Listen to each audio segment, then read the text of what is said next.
All right, welcome everybody to another episode of Head in the Clouds from Go Cloud Careers. I can't say it enough. I never get tired of that intro. Yeah. I love seeing those cloud hires. I love getting the emails. I love getting the text messages. I love getting the opportunity to speak to everybody, talking about their experiences and their success. So I always love that, no matter how many times I watch it. But anyway, so let me welcome you. At Go Cloud Careers, our goal is to help you reach your dream career. And the team on this call, me, Mike, and Alonzo, all combined have got 50 years of leadership experience, and we are here to help you and share knowledge with you. This weekly show is where we come to unwind, have some fun, and still address the topics that are important to you.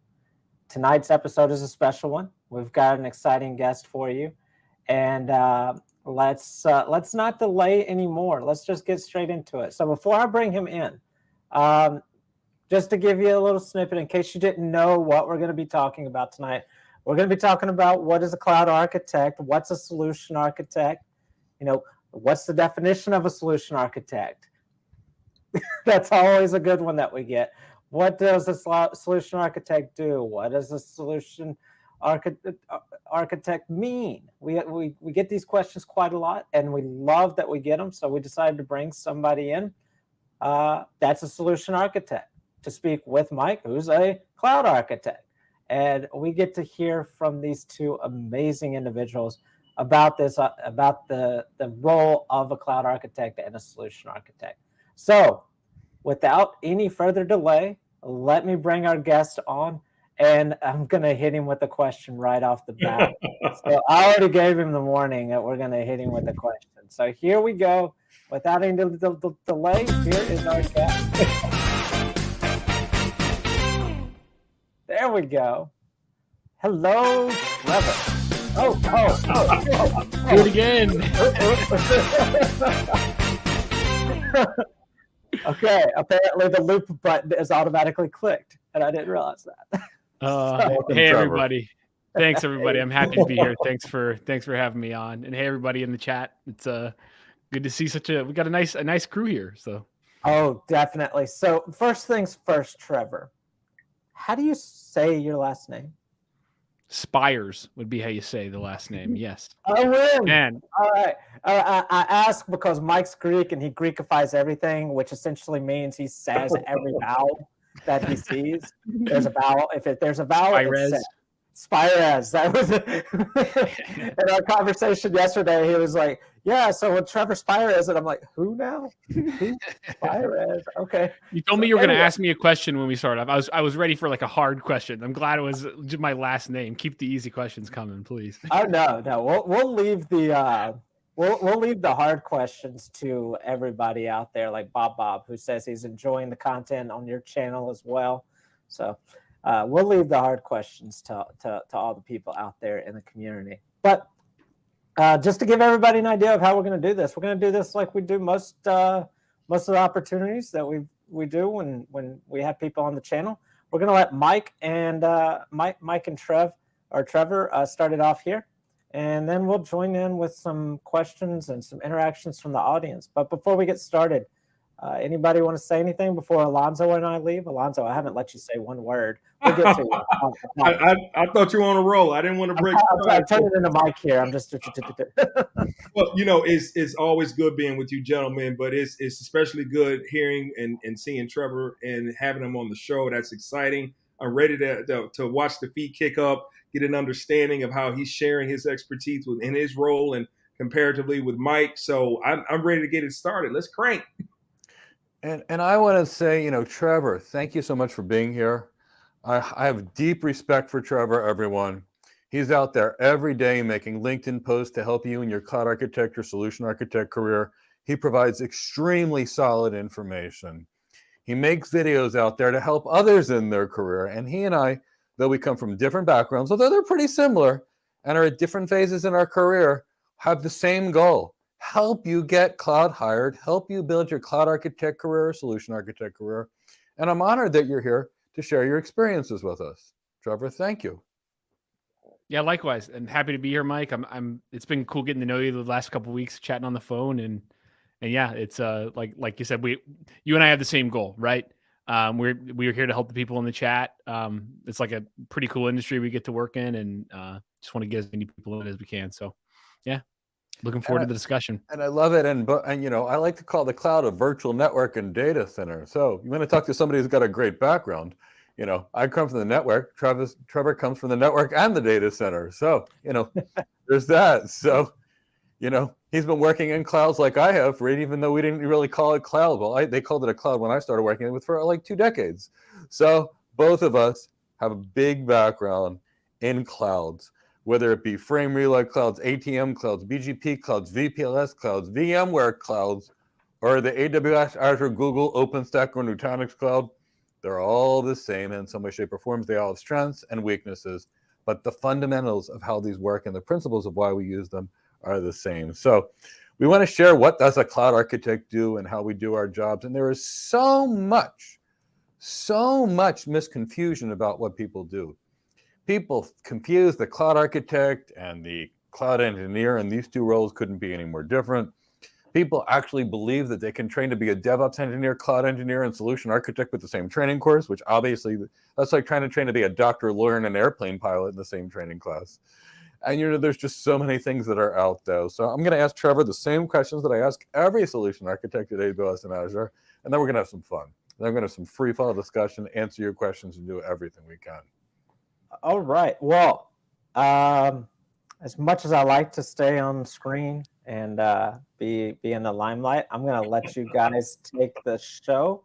And I'll probably, if I need to cut you guys off, I'll probably put something over in the chat box to let you know we need to switch gears. But let's go. Let's see where this goes. Everybody, if you are ready to hear from Trevor and Mike, let us know where you are in the chat box. We always like to see where everybody's from, so let us know where you are in the chat box. If you're in Houston, I don't know. I was about to try and do the H's like you guys do the C's with the Cookies and the Cameroons and the Chicagos and the Costa Ricas and I can't do H's. Anyway, I started with Houston. All right, let us know where you're from in the chat box, and we will get started. Gentlemen, let me know if y'all need anything. All right. I think we're great. And then, when you're done putting that in the chat box, put an AWS Solutions Architect in the chat box too. I mean, most people know me as the cloud architect because I design multiple clouds we've got students in AWS, Azure, Google, Apple, Bearing Point, Accenture, Capgemini, JP Morgan Chase, and pretty much every other company you can think of. But, we're talking about AWS, and they are the dominant cloud provider. And I'm here with Trevor, who, by the way, works as a senior solution architect at AWS. So love that you're here. So I'm going to ask you the simple thing, though. I'm going to ask you about the same 10 questions or so I ask everybody, and then we're going to get into the fun. Now, what's a day in the work look like for you? And as an architect, I know that's a really funny, hilarious way to actually describe it. Yeah, well, yeah, because every day is a little bit different, right? Yes. But I would say like, I'll tell you what a good day looks like for me. Like a day that I'm happy to get to and excited for is usually I spend at least half of a good day, an 8-hour day, meeting with customers. So, I try to plan my day around those meetings, and then in between meetings, like you're prepping for them. But in customer meetings, it's discussing cloud solutions, right? Some examples: working with customers on designing like data warehouses and data solutions, or migrating things from maybe on-premise into AWS. So it's a lot of the tactical, like when you get down to it, it's a lot of like presentations, demos. Sometimes we'll poke around and maybe like launch some things in cloud formation. But really, as an AWS architect, my work is all informed by the customers that I work with. And so if you ask like my teammates what they were doing day to day, they're going to give you similar answers in that they're meeting with customers, but the actual solutions and technologies that they're working on would be vastly different because it's all driven by what your customer needs at that moment in time. Yeah, and that's exactly what I did as an architect forever. I'd entertain clients, I'd take them to lunches, dinners, drinks, I'd give presentations, I'd write a lot of stuff and all these things. So some people seem to have it in their mind that after you design the network, you actually build it for the customer. Do you touch your customer's network and deploy their networks for them? or does somebody else do that? Yeah, no, I mean, in this role, we might do like some dev, like playing around in dev environments. We might like fiddle around, like creating a VPC, but it's always, if we do that, it's through the lens of like education. And I'm certainly never touching a production environment of a customer that I work with, right? It's always like test dev, just really would be the goal of like educating them. That's about as hands-on as I would get.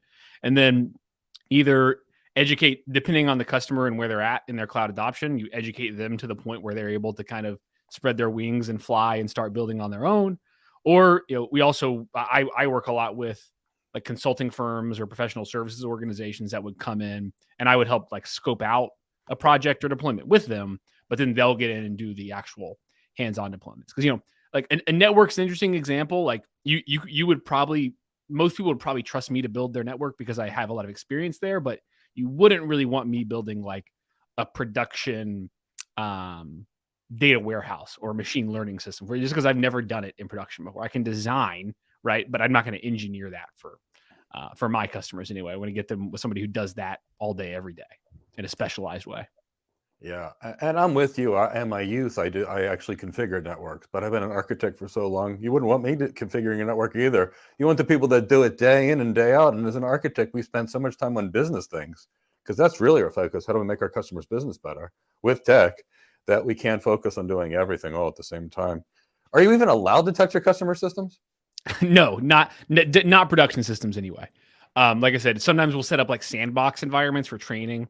AWS has these things like called like immersion days. Yeah. So it's basically like a hands-on workshop, but it's all in a lab environment. So no, not. In fact, it would be like, we have support teams and professional services teams at Amazon that do that, and they're all like, they all have the accreditations and the insurance and all of that stuff to do that, above board. But no, people in my role, I would be classified as like a pre-sales architect, right?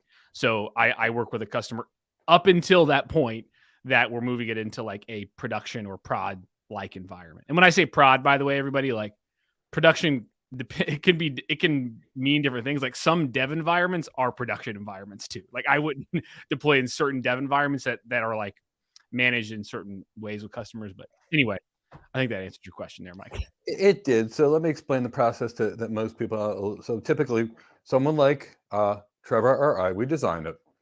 Then, after we go through the RFPs, the sales process, the negotiation, someone says, "Yes, I want this." And then there's typically, at least in most cases, a service delivery executive who's a leader that manages the install team, assuming it's done internally, and then the engineers deploy it. Or if it goes to a company like Accenture, then they do it. And there's typically somebody on the AWS side or at least the Cisco side or any tech company side that manages the relationship between that vendor and the people that deploy it. So, lots of people say, Mike, you teach all this design, but you're not teaching people how to really break your systems and troubleshoot them. Do you break when the customer systems break? Do you get to troubleshoot them, or is there a tech or somebody that does that for you too? Yeah, that's right. I mean, there's customers, if they need help fixing a broken thing, they would engage support. And don't get me wrong, like if somebody has a problem and I know the answer, like I'll of course help them, right? Yeah. But that's not how I can't afford to spend my time troubleshooting issues. Troubleshooting a complex issue takes hours and hours. So that's where I'll usually point somebody towards engaging support or some other more specialized resource like that. And do you do a lot of, like, when things would break, I would show up, with dinner and a credit card and start bringing in food to make everybody happy. I'd call like a CAP manager and bring other people in. And while the troubleshooting people did their thing, I managed the relationships. Do you do a lot of that too? Yeah, for sure. I mean, I don't do as much. My customers are really spread all over, so I don't get to do as much in person as I would like. But yeah, I mean, you're managing the relationship throughout that support escalation, right? So for example, if I have a really important customer and I know that something is broken that is a big deal, I would take it, as their SA, I would do things like, make sure it's escalated to a support engineer that we want, working on that specific, somebody that has experience working on that problem. And also just making sure the customer, some of it's just communication too, right? Like when something's broken, a customer, even if they know you can't fix it immediately, just knowing that Mike or Trevor is there, like on top of it with them, goes a really long way to building trust with the customer. Just them hearing the basics of like, hey, I know this is a problem and we're working on it. So yeah, definitely. I mean, when something breaks, even though it's not my job to fix it, it is still my company, my relationship that can be on the line. And so you have to step up and do what you can to maintain trust in those situations.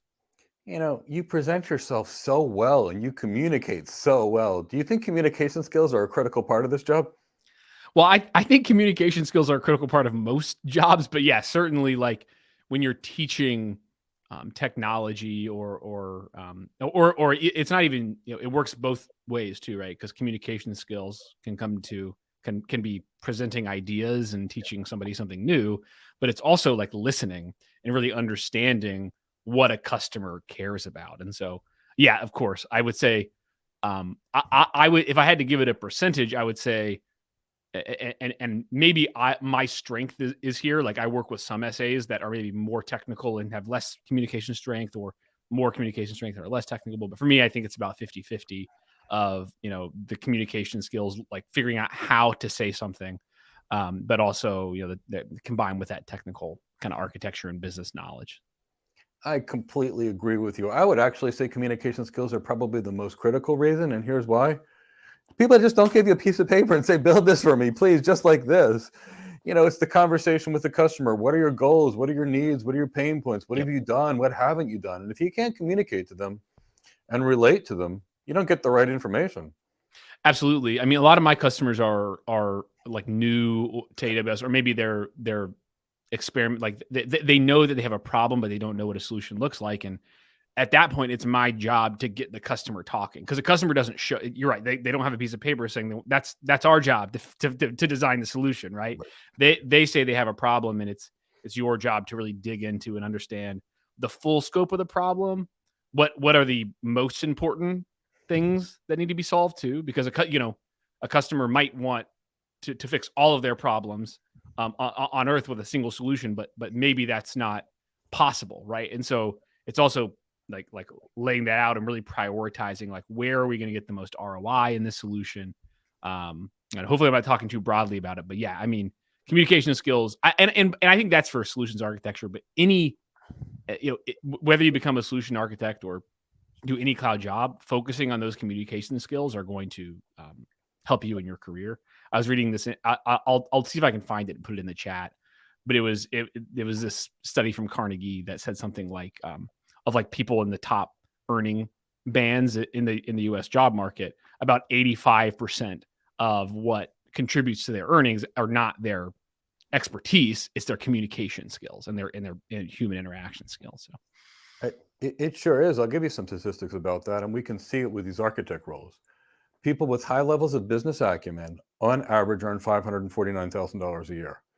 And we can see that in a senior director salary. For example, a principal architect at Google earns $508,000 per year on average. A principal architect at Amazon earns $378,000. A principal architect at Microsoft is in that $380,000 range. So we're seeing that there.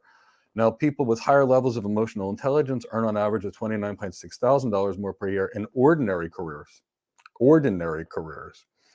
But in careers like this, we're talking a much bigger difference at a much higher pay rate. Forbes recently published that employers prefer soft skills to hard skills and are willing to hire less competent people if they're just soft skills related. And I had a manager, and he really helped me. It was about 20 years ago. I was a CCIE. I was like a technical solution architect. So I wasn't in the architect role where you're at, where it's 50% business, 50% tech. I was kind of in that 75% tech, 25% business. And my manager says to me, Mike, do you know the difference between a $300,000 enterprise architect or distinguished engineer and where you're at today? I was like, tell me. And he said, it's your soft skills, it's your leadership skills, it's your ability to influence others, it's your business acumen, your executive presence, your sales relevancy. Would you like to go to training? And I was like, sign me up. A year later, I was an enterprise architect at Cisco, and I had the job of my dream. So yeah, I completely agree with you, and you're 100% accurate there. And there's some of the data on it. Yeah. And one thing I'll say too on this topic while we're here is, a lot of people like start getting into technology and they focus on the or cloud architecture, and they focus on learning the technology. But as much as you can, like if you can really develop a genuine interest for this thing, like for getting to know like other people, right? Like really understanding what makes other human beings just like you tick, or people that are different from you tick, and understanding business. Like I that's how it's always worked for me, right? It's not like I went to school necessarily to learn communication skills or business. Well, I did technically go to school for business, but you know, when you're interested in it, like it's pretty cool, right? I mean, if you look at the world around us, for the last 20 years, like that we've been living through this technological revolution, and it's all driven by people that not just people that understand technology. Like that would not be enough. You need to understand technology and how people use technology, Yes. and how you turn technology into revenue for a business. And not everybody, that doesn't click. They didn't click with me at first. I was just like, I'm going to be a great engineer and I'm focusing on Cisco CLIs. And then one day I was like, oh, like this is actually all like it's cool, like it's fun and interesting to learn the tech, but without the business to support it, it's kind of meaningless. It's kind of meaningless. And that's the thing is industry rewards people that can solve business problems. Yeah. And that's, I'd say, the second biggest tech career mistake people make is, and this is why you can't be an engineer and an architect at the same time. The engineer must focus on the tech to do their job. They have to, otherwise they can't do their job. The architect must focus on how do we fix the business with the technology. So to us, the technology is a tool. The way a soldier, well, let's not go into the soldiers and warrior things. Like carpenter has a hammer, a nail, and other things. That's their tools. They're more than a hammer. They're more than a screwdriver. They're just tools or vehicles for them.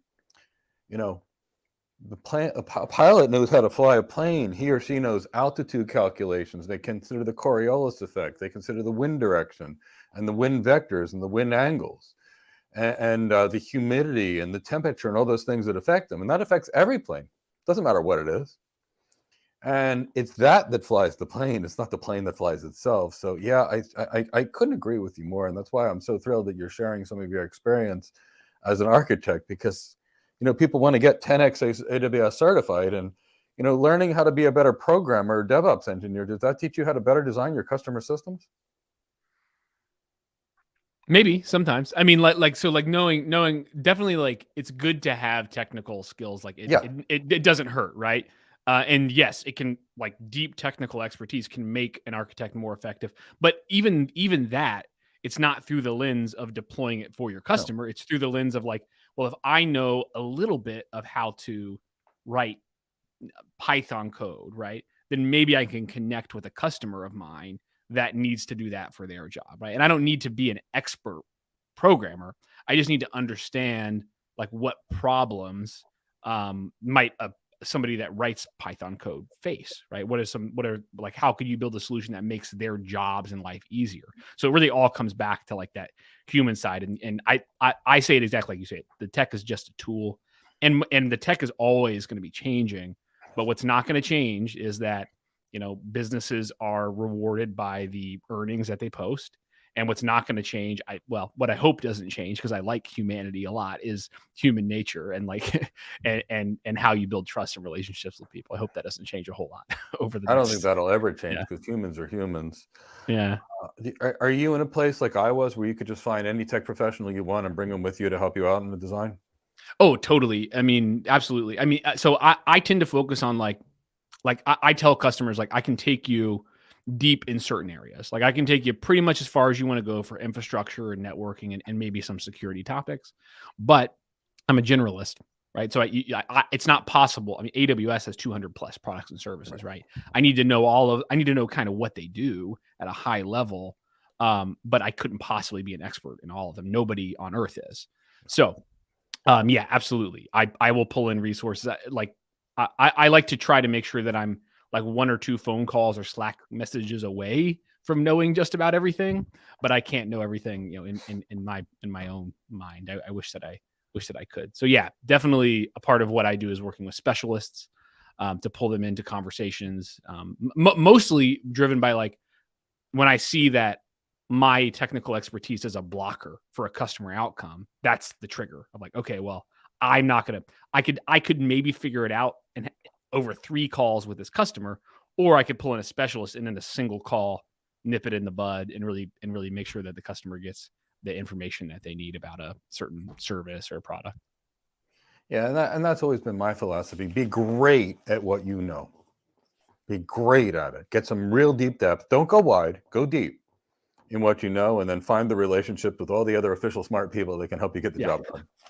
That's right. Yeah, I had it happen today. Like I'm not a machine learning expert, right? I'd love to be. I think it's cool. I love ML technology, but I'm probably a year of a lot of study away from really being competent at that. And so I have a teammate that's really great at it, and they're passionate about it. And I pulled them into a customer conversation today, and we managed to help the customer get some stuff fixed and deployed. But no way that I could have done that on my own. And so, solution architecture is also very much a team sport. And so I think we've been talking a lot about like interacting with your customer and building trust and communication skills there, but it also happens internally within the organization you work at too, because people want to help people that they like. That ML expert that I pulled into a conversation, we're buddies, right? So it's easy to get them to come help me on a call. But if we had if I was a jerk, or if we didn't have a good relationship, I may get more friction. And so I think that what I love about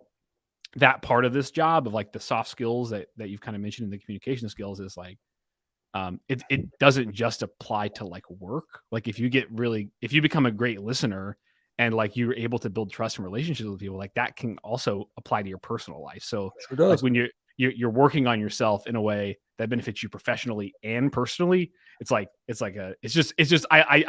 me, I've always gotten a kick out of that, to be like, I can work on myself and communicating and my personal relationships, and those skills will apply to my customers. I think that rocks. And that's the funny thing. See, I learned them from practicing internal medicine, which is where I came from. And I was a principal architect within 2 years, and there's nothing special about me, but I connected to others. And I remember on my first job, I said to my wife, I don't want anybody to know how little I know. I said, so I'm going to get a new credit card. And she says, what's this one for? She said, you already spent like $20,000 on training just to get started. And I said, well, it's for this. I'm going to take everybody out to lunch and drinks for at least a month. And by doing this, they're going to like me before they realize how little I actually knew. And as it turned out, a month later, I was actually teaching people how to prepare for their CCIE exam. But, I was so afraid that they wouldn't know. But, that's the thing. I've been teaching soft skills to my people. Do you know, sometimes I had brought in a VP of NVIDIA, and he says, I hire people with soft skills that are less capable than hard skills because they're more likable. I've hired people because they had the best personality and soft skills, and I figured I could train them. Part of the ways we get people hired is we put them through an extensive soft skills, communication skills, leadership skills, executive presence, and communication skills course. And when a hiring manager interviews them, they're like, their tech skills are good. Wow, I love this person. So, yeah, I so agree how important that is, and thanks for highlighting them. So now I'm going to go over a few more things, then we're going to have a fun discussion with Candace, and then we'll open it up. So, how do you respond to a lot of requests for information, requests for proposals, requests for quotes or pricing?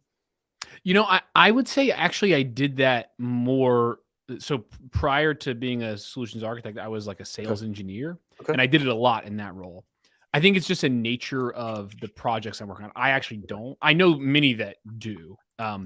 My customers, I happen to work with a segment of customers that are a little bit more scrappy, and so they don't have like a lot of bureaucratic process. But yes, in a large enterprise, that's absolutely something that occurs, is looking at RFIs. Okay, that's interesting. So I worked with the $50 million to $1 billion customers.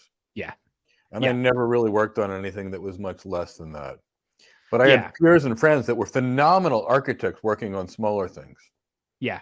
So definitely in my previous roles, working with like larger like financial firms, and it was all very bureaucratic, all very like there's a clear process. They like legally had to buy a certain way, where it's kind of more. I find it.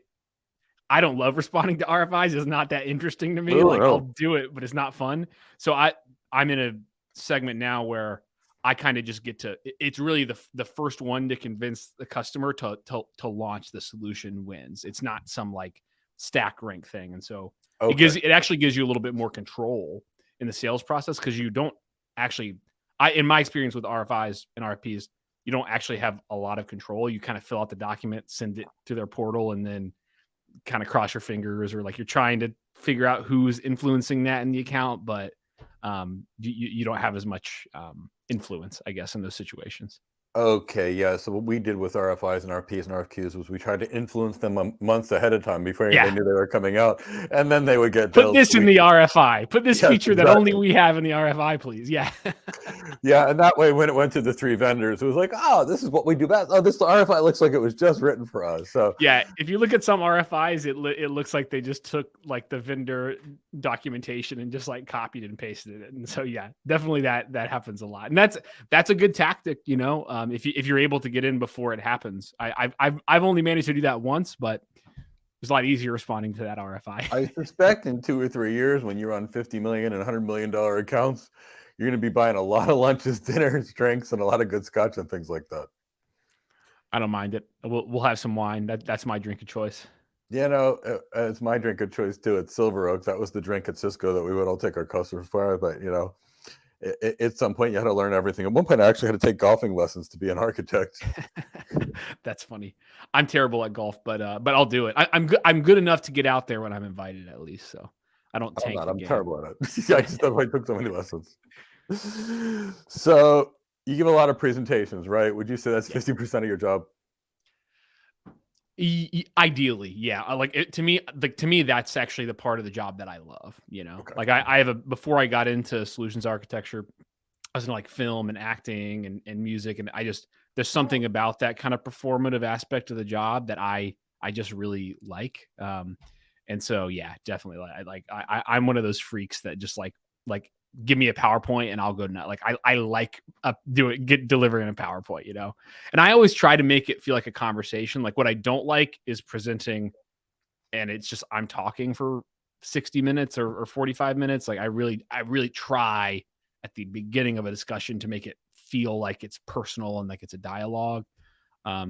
Sometimes you're successful with that, but yeah, presentations, specifically like PowerPoint presentations, demonstrations where like maybe I'll deploy a solution and show some of the features to a customer, are where I spend a fair amount of my time. And actually lately more, the other thing too, I'll highlight, and this is particularly relevant for solution architecture, is whiteboards and like live diagrams, right? I do a lot of that. And it's funny, like I used to always try to like in the first session, in my first whiteboard, like from the very beginning, like have the final solution, or get to the end solution in that first call. But now it's much more like I kind of will draw boxes and have a theoretical, like high level, like problem in the diagram. And then I'll take that back in between the calls. I'll figure out what the moving pieces are that turn that into like a working cloud solution. That's funny. That's exactly what I do. Yeah. I meet with someone.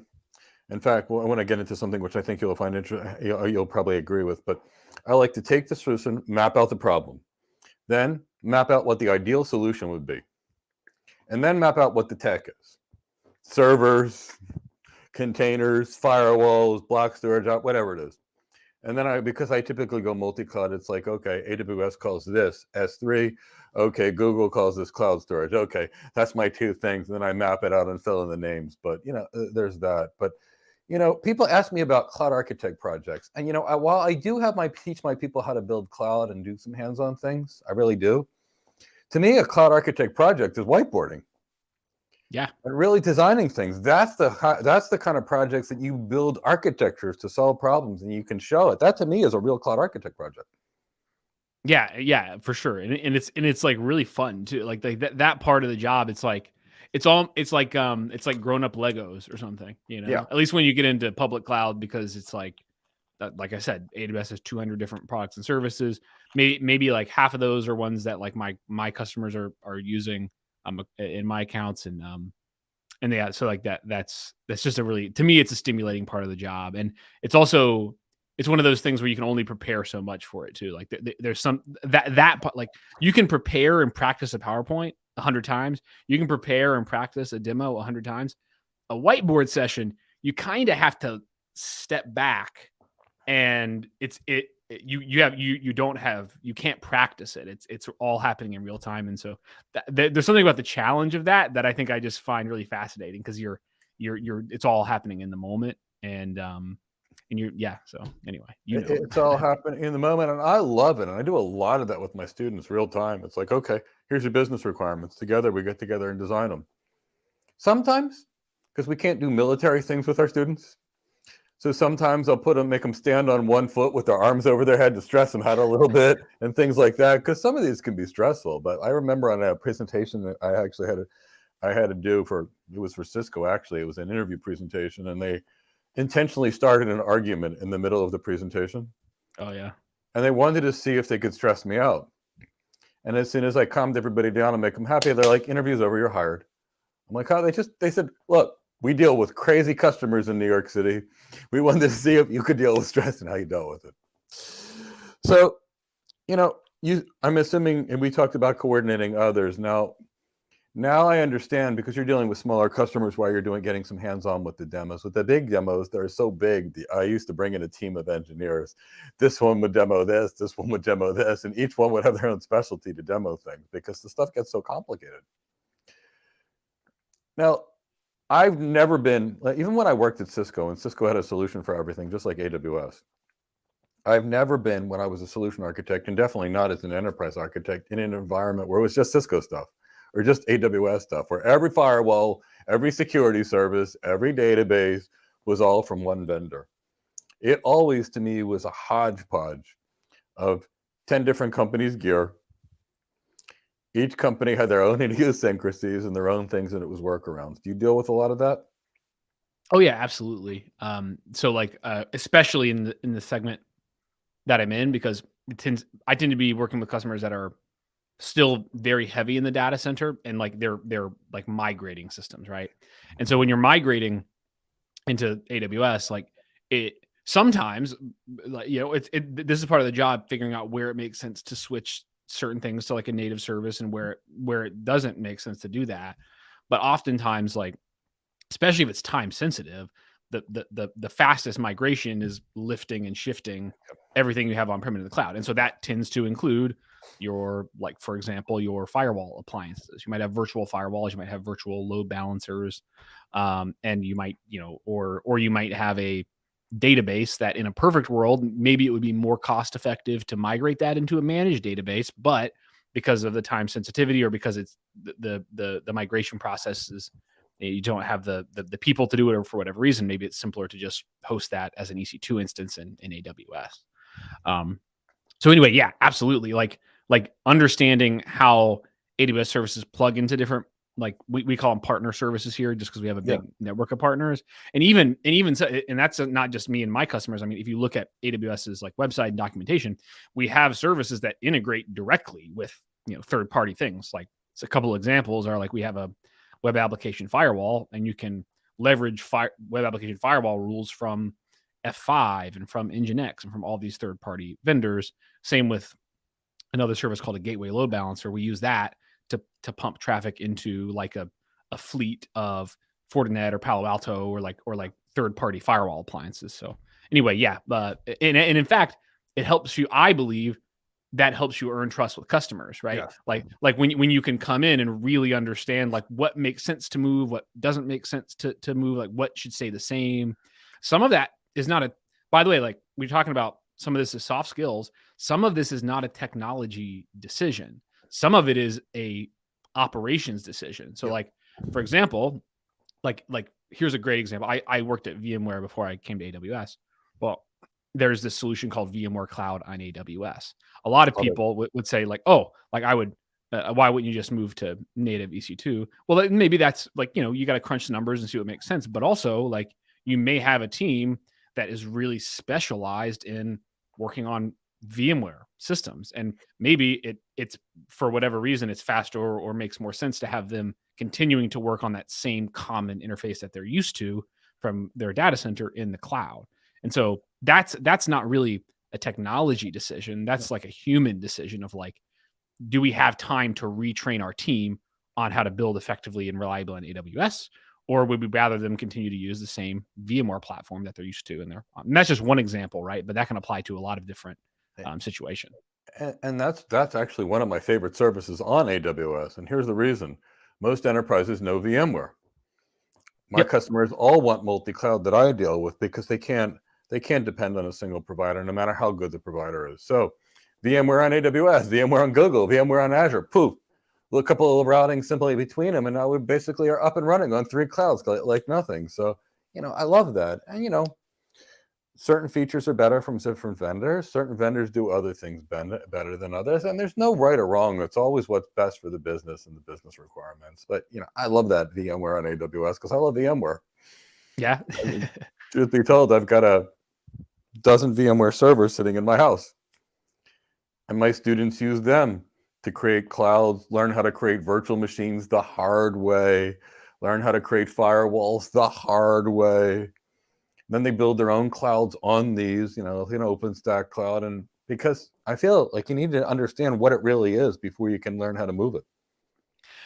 I know that my experience working, I was at VMware for 5 years, and that experience was like, I don't think I could be an architect now if it wasn't for that 5 years that I spent there, because like, virtual machines, like they don't live in a vacuum. Like they're connected to networks, and they're backed by storage arrays, and they're also like connecting with other systems outside. So I think, to me, like it would have been harder for me if I had just done networking and then tried to move directly into the cloud. Actually, I think going from networking to VMware and general infrastructure was a really great middle step for me, because it broadened me out a lot, and it just exposed me to, VMware just kind of touches a little bit of everything. So it does, and that's why I've always loved it, and that's why I have such a big and my biggest challenge with certifications are, if you just teach the name of the service and how to configure it, but you don't teach what's going on underneath the hood. Like if you've never seen a virtual machine, and then you read any of the marketing vendors' documentation, it's full of information to make it all sound cool, but if you don't know what a virtual machine is, how do you move it? And that training you had from VMware and networking, that taught you basically the entire cloud before you got there. I would say pretty much, right? We've talked about this. It's I had not all, but I have most of the fundamentals before I came to AWS. Now the things are changing, right? There's what's happening now is there's more fundamentals, right? It used to just be storage, compute, and networking. Now, a fundamental might be like a Jupyter notebook for a machine learning system, or a fundamental might be a BI tool to visualize data in a database or data warehouse. So, but yeah, absolutely. I think that it was on, frankly, like certain services at AWS, networking specifically, security, and compute and infrastructure. I did a little bit of Kubernetes too at VMware, and so it's been easy for me to spin up on those services. The harder ones are the ones where I don't have the fundamentals. Here's an example. Prior to working at AWS, had never written a SQL query. Never done it. Never needed to. Never had the need to write like mess with a SQL database. And so that's a fundamental that I've had to start to understand, because SQL is the language of most databases. It's also the language used for most business intelligence tools out there. And so that's a fundamental that I've had to pick up here. So anyway, I don't even know what the question was, but that's where I ended on. Fundamentals is, I think you got to go deep on your fundamentals. Mm-hmm. Yeah. Deep. And you can't learn them all, so I'd say focus on the most critical fundamentals. Yeah. And they're going to be different. A big data architect's going to need to know a lot more about databases and SQL. Somebody that's focused on security needs to know a lot more about security and policies and security frameworks and social engineering and all these things. The generic people really need to go deep on network and data center. Yep.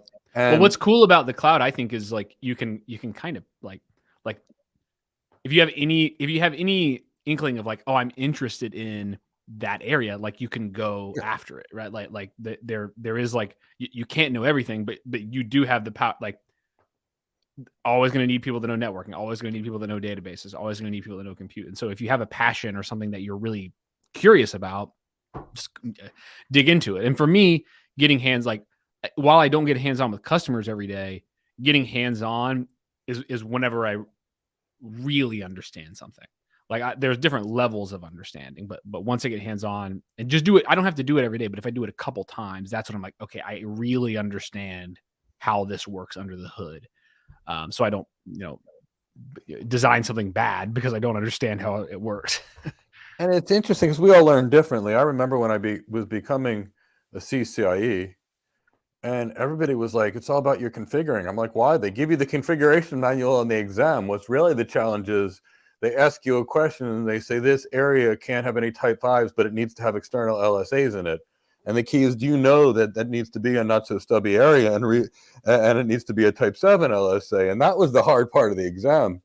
And when I'd configured it, it was like, I never learned that way. But when I read the RFCs and the books and the training materials, it hit my head. So, we all have to figure out whether a visual learner, auditory learner, kinesthetic, Yeah.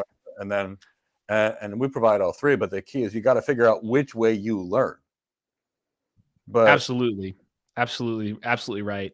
It's different for everybody, and for me, it's been like a 3-step process. Is like I want to understand the theory. To me, I need to understand the theory first. Well, that's because so understand at a high level, and then I try to understand a little bit about like one layer deeper, which is like not just the high level theory, but how that interacts with other systems, and then.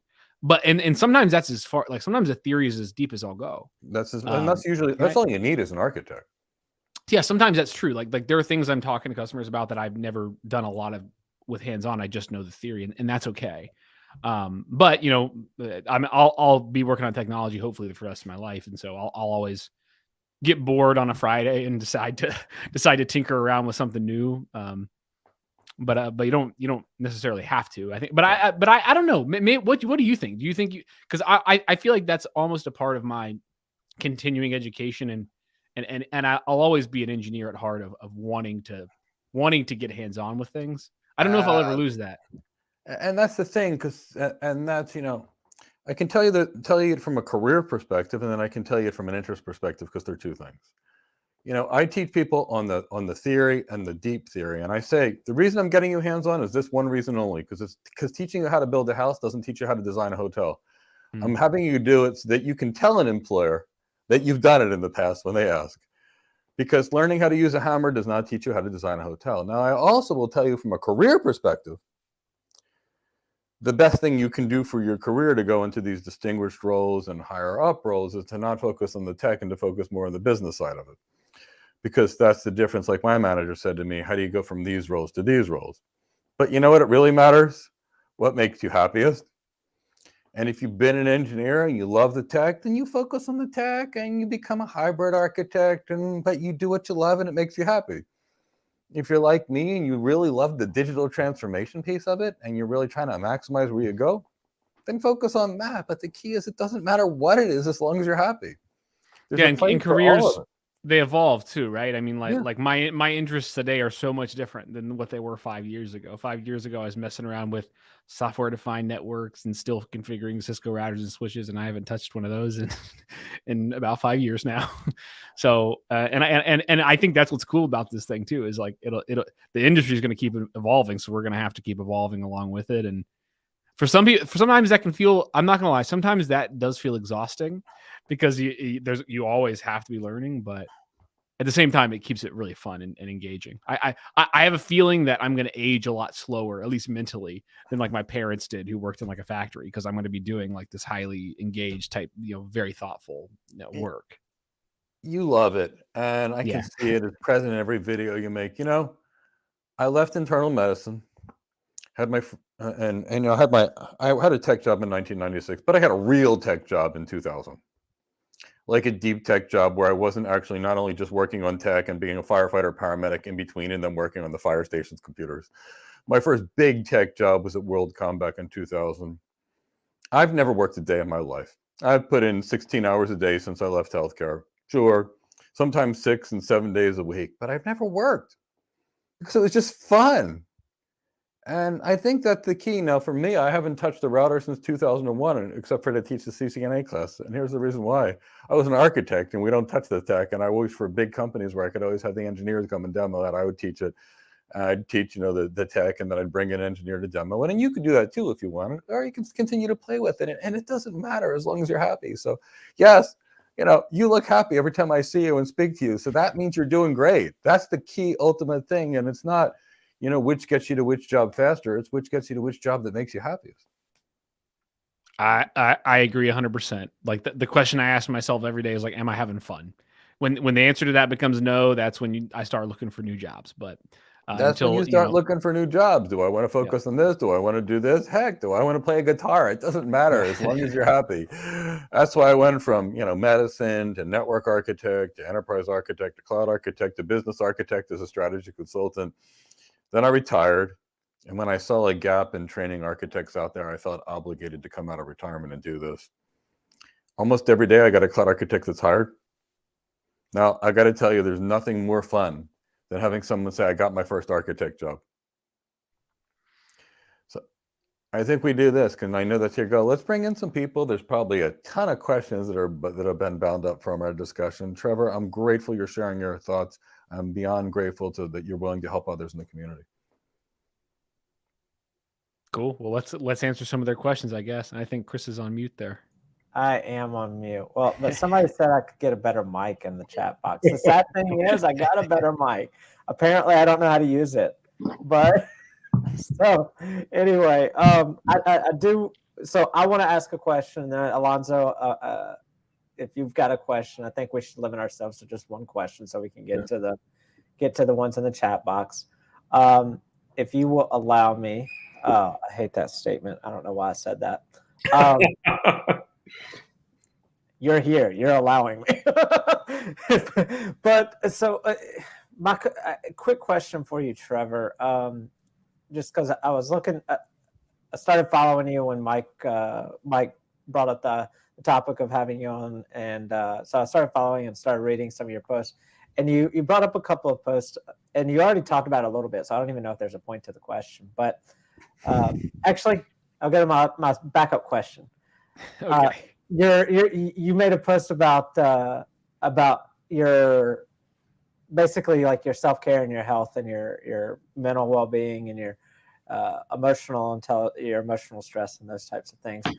Can you talk a little bit about the importance of that, not just in this role, but just in general in a career? Because that's one thing that I know that we're really big about, and like I try really hard to, at least with my team, to just like, hey, turn things off. Yep. At the very minimum, turn things off sometimes. You need to turn things off.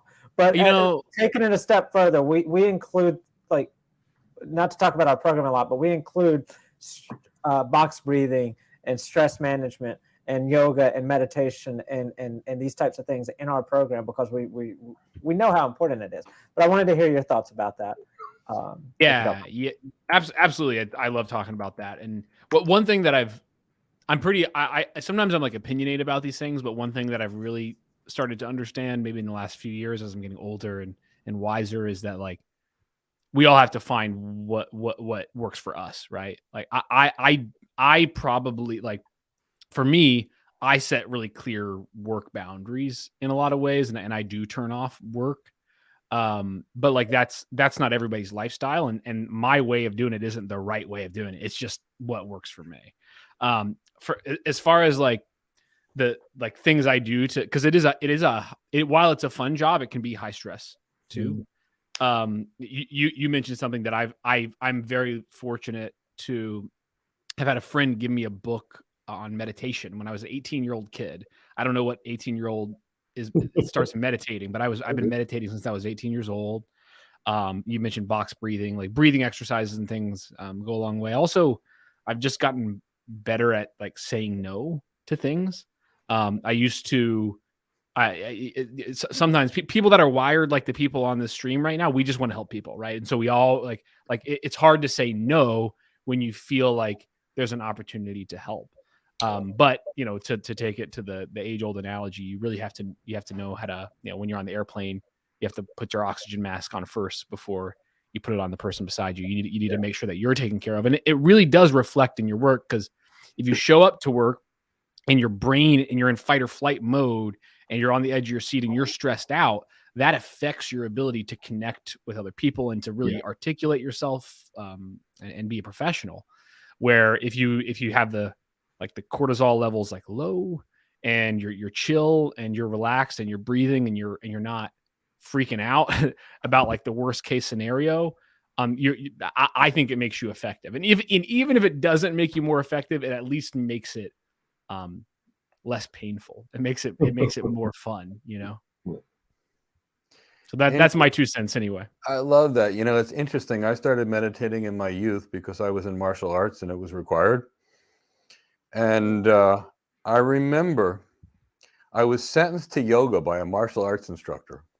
Sentenced. And she says, you will go to yoga 3 times a week for the next 6 months if you want the next promotion. Walked into that yoga studio. They began, put your hands in heart center and say Om. And I'm like, oh God, this is going to be the worst thing that I've ever done in my entire life. 17 years later, I'm still practicing yoga every single day. So thank you for sharing that experience. Yeah, right. I would say like if you're in the chat and you don't have some practice like that, whether it's exercise or yoga or something, you know, do something nice for yourself, right? Yeah. But maybe for me, it's playing my bass sometimes, you know. So I don't know. There's a lot of different things you can do. But Lady Godiva there in the chat box, in case you didn't hear, Trevor said it's important to know when to say no. He was saying that for you, Lady Godiva. Lady Godiva's been asking me for a while, because I said I was going to do it, to do a lesson on how to say no. Because it is important. It's massively important learning how to say no at the right time and when it's appropriate. Anyway, Alonzo, what you got before we get to these chat box questions? Okay. Try to make it short and sweet. Trevor, I know you are a veteran. I'm a very strong, stout supporter of our nation's heroes and LEO. And when it comes to your discipline of how you had to translate military service over into the civilian realm, what disciplines did you bring along with you, and what were those success points? Yeah, it's funny. My mind's racing of a lot of different things. I would say I'll just boil it down to like 3 things.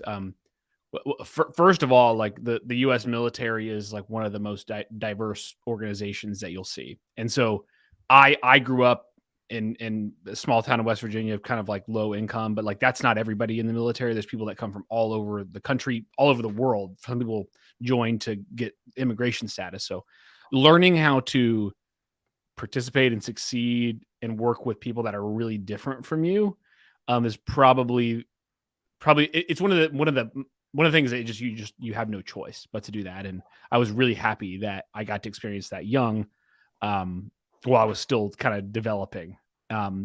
So there was that. Also, like I think it's really important, and this is something not people will disagree with me on this. I think you need to build a healthy relationship with doing things that kind of suck.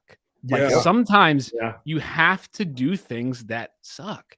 And and it's nobody said it's fun 100% of the time. Like you have to do things you don't want to do. And like, I think that the difference between some people that go really far and some people that are limited are like, you have to be able to do things that you don't want to do. And as a young person, like in the military, that's pretty much every day of your life is doing things you don't want to do. And now like I'm one of the, like, there's like work that I have to do that's like administrative, right? I have to do these write-ups, and nobody likes doing that or updating Salesforce. But guess who's never on the naughty list of people that didn't update Salesforce? It's me, you know?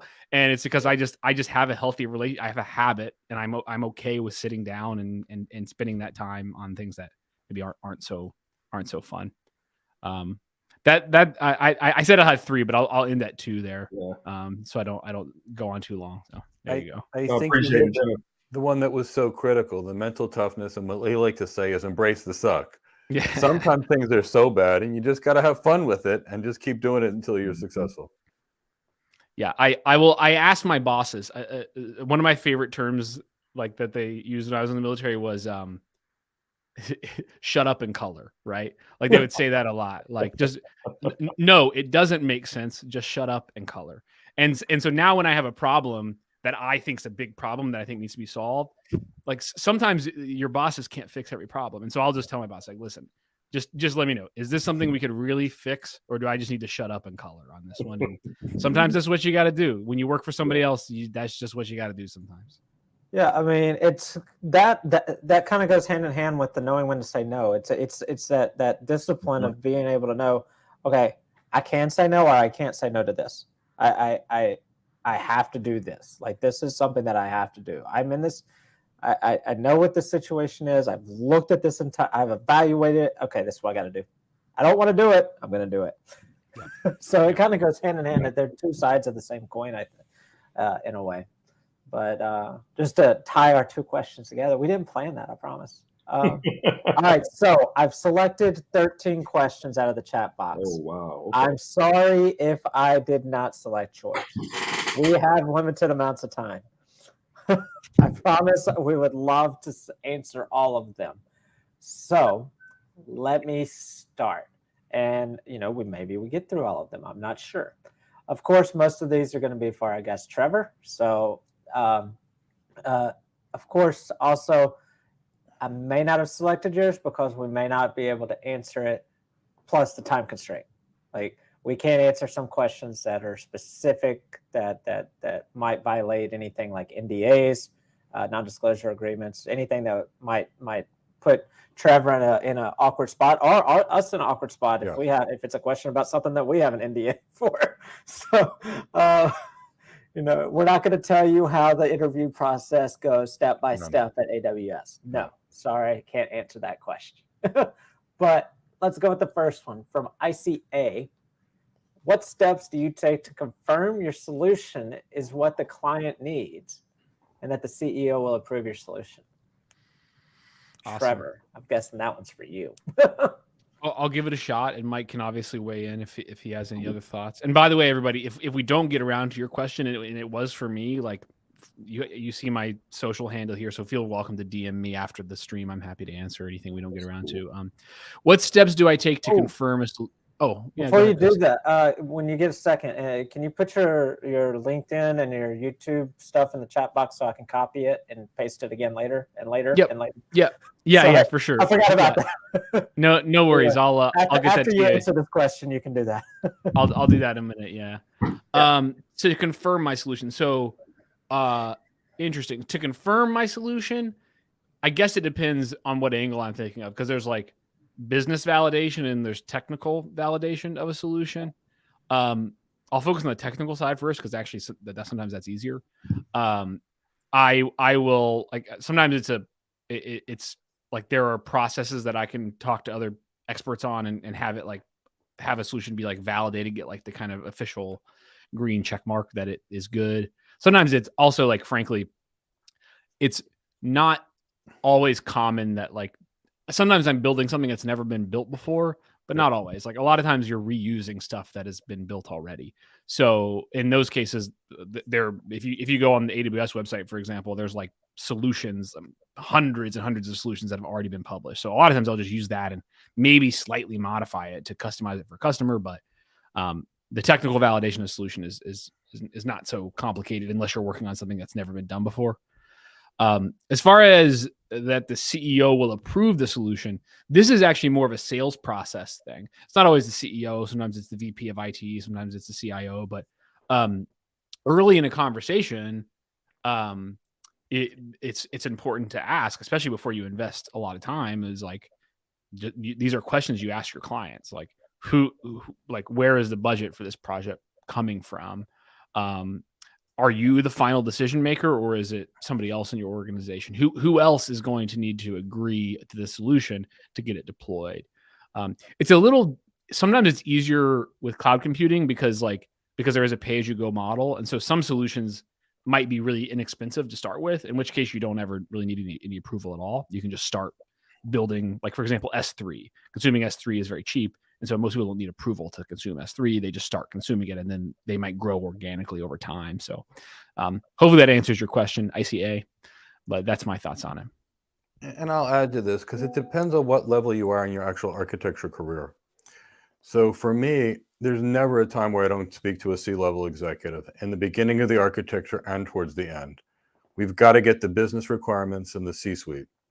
That means the CEO, the CFO, the CIO, and others. And once you get the business requirements from them, then it's all about building the right team to help you design it. Now, the things that I work on, for the most part, nobody's ever done before. So there's no way I can be an expert. So there's the team. Now, in the process, I'm going to be meeting with my clients 50, 100 different times. And I'm going to get insight from the clients throughout the design process. Now I'm going to, at least what I do, I have to build a business case, create a return on investment capital model along with the sales reps, and go back to the customer time and time again. I'll be forced to do what's called an executive briefing, where you speak to the entire executive team. I'll be giving multiple presentations back, and then we'll ultimately be negotiating parts of the deal together. But it depends on where you are in your architecture career. And with all this, you're constantly communicating with the levels and the kind of things where I'm working. I may have 10 other architects with me, and I'm going to be leading those architects. So those other architects and engineers are going to be dealing with the techies and squashing their objections, where I'm going to be busy working with the business leaders and making sure the business leaders want what we have. So all architectures are a team, and it depends on the size of the architectures you're working with. Big architectures are done the way I'm talking about. Some of the smaller architectures that Travis is working on, which are no less important, they're just different, and he can do more architectures than I can. I can do 1 or 2 a year. He can probably do 1 or 2 a day. So both are equally important. They're not different. One's not greater or less. That's going to determine what you're doing. If he was in a big enterprise team or the global team, it'd be doing what I'm describing. On a smaller team, he's going to be doing that. Both are equal. Yep. Yep. One last thing I'll add on that, right, is just in the scale of customers is like some solution architects will work with startups, right? Like that's a solution architect that, like, if you think about what they do, like most startups fail, right? Yep. And so like what they're actually playing a totally different game, where like working with a big company, you're trying to like launch solutions that make revenue. With a startup, what you're really doing is trying to make sure that you get a startup building in your environment, so that way when they scale to be the next Netflix, that they're building with your, whatever portfolio you represent is.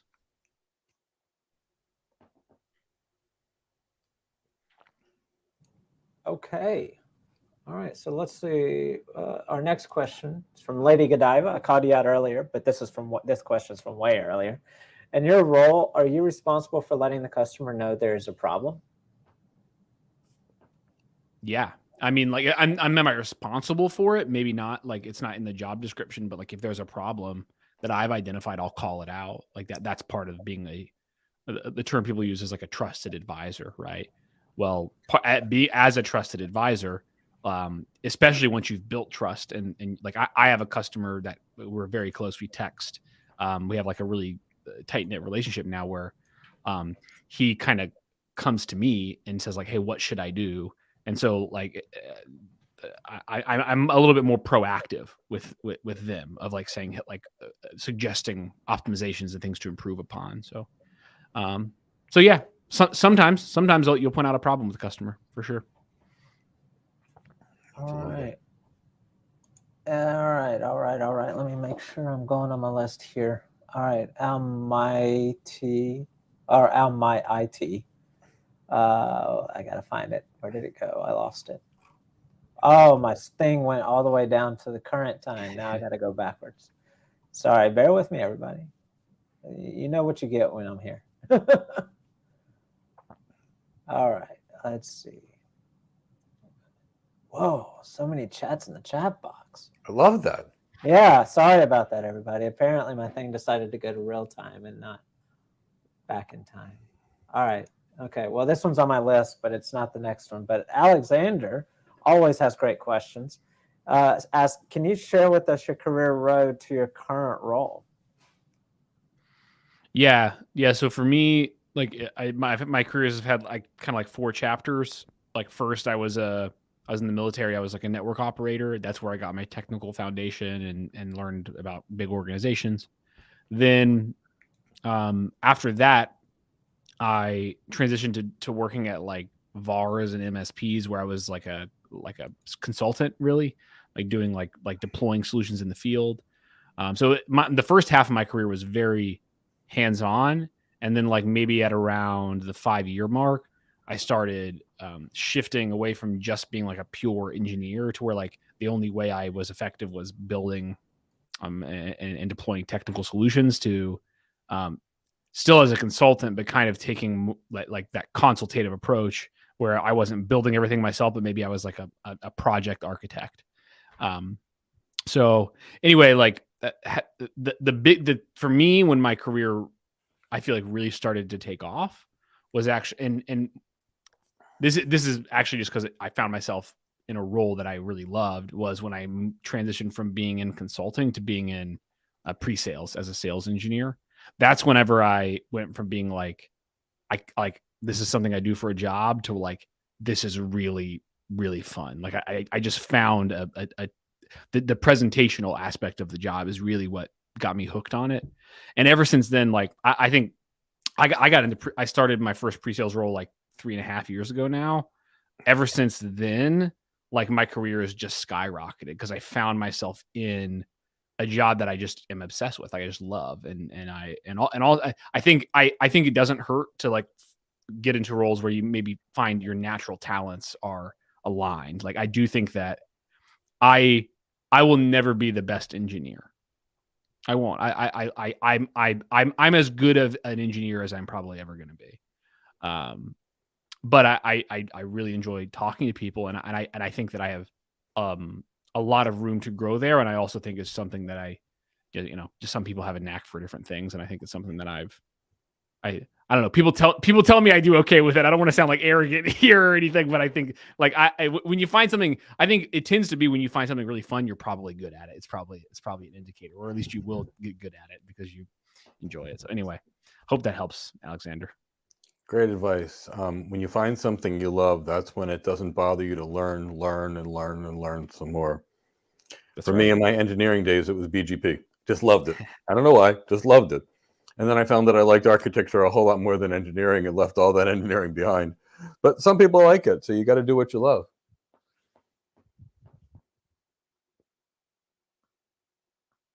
Yeah, for me, just a short answer. I know nobody really wants to hear from me, but my finding that something that you love, like both of you said, that's important, and it took me a while because I didn't know what I loved to do, and then it hit me when I got laid off in the pandemic, and I'm just like, well, okay, well, what am I gonna do now? And then I realized what I like to do was solve problems and fix and make things happen. I think I told Trevor this the other day when we were talking. I was like, yeah, people ask me what I do, and I'm just like, I make things happen.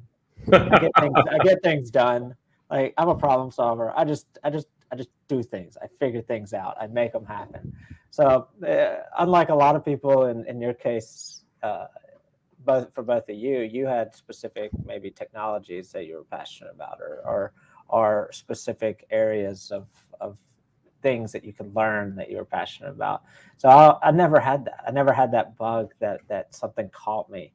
And finally I realized that it was just something that I was just doing is what I loved. And the doing and the solving and the fixing and the making things happen. So I just wanted to add that 2 cents. Sometimes that thing that you're passionate about might not be as easy as saying, I'm passionate about networking. Yeah. Or I'm passionate about virtualization or so yeah. And could I add one thing, Chris? If you're having trouble finding out what you're passionate about, peel it back a layer. Say, okay, let's abstract it a little bit. Maybe it's not a specific thing. Yeah, so. You can find, just like you can learn fundamentals in technology, you can learn fundamentals about yourself and like what really drives you, right? Like for me, everything I do is centered around helping people. Like that can sound cheesy, but like that, to me, that's what life's about. Well, that's like that's what drives the three of us here. That's the synergy. Yeah. That's what drives our company. And it's really funny. Do you know why I didn't find engineering interesting and I find architecture interesting?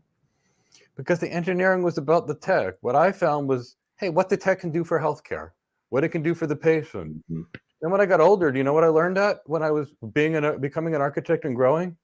It was, let me build a team of the best and brightest and let's get them to their goals. And then I became a better leader, and it was like, let me find the best and brightest people anywhere in the world and put them in a place where they're going to be happy and successful. And, that's what I like to do. Architecting people's careers is like saying, taking a person like Chris, who can solve literally anything. I mean, he's truly amazing, and putting him in that place to do it. Or finding someone like Alex, and Alex and I have a lot in common.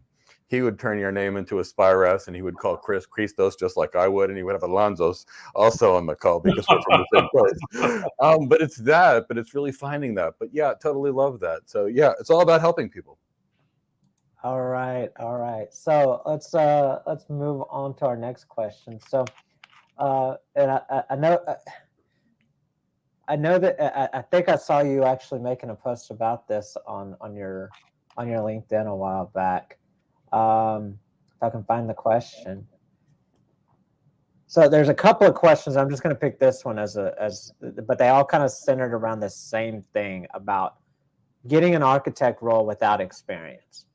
Or is it an entry level position? Or another one that I saw was, do you need to be this type before you're this type? Or can you be that before this? Or what is it? And like I said, I think I saw something on your LinkedIn that you were talking about getting a job without experience. I know Mike talks about this, and we've got a lot of our colleagues that talk about this, but what are your thoughts? And then I know Mike might have a few words to say about it. Yeah. I'll probably give it Mike most of the time to answer this one, because, and one thing I tell a lot of people is like, I will, like, frankly, my path, I speak a lot from personal experience, right? I joined the military at 19 years old. So when I was entering the workforce, I had 3 years of experience already. So my situation is different than a lot of people that have zero experience, zero education, and are trying to get their first job. Therefore, like, I'm actually personally pretty apprehensive to give people advice on that, because I've never done it. Like, I know some people who have, and I've mentored people into that first gig. And I also know it's possible because I see people doing it all the time. But this is Mike's area of expertise. This is what Mike helps people do all the time, is get a job with no previous experience. And so, I don't know. What do you think, Mike? So let me give you some examples. Romanik Ivan Tamba was serving food while he was in college, who now works at AWS as a solution architect, and not an associate solution architect, which is a trainee, a real solution architect at AWS. So was Coyote, hired by AWS as a solution architect after our program.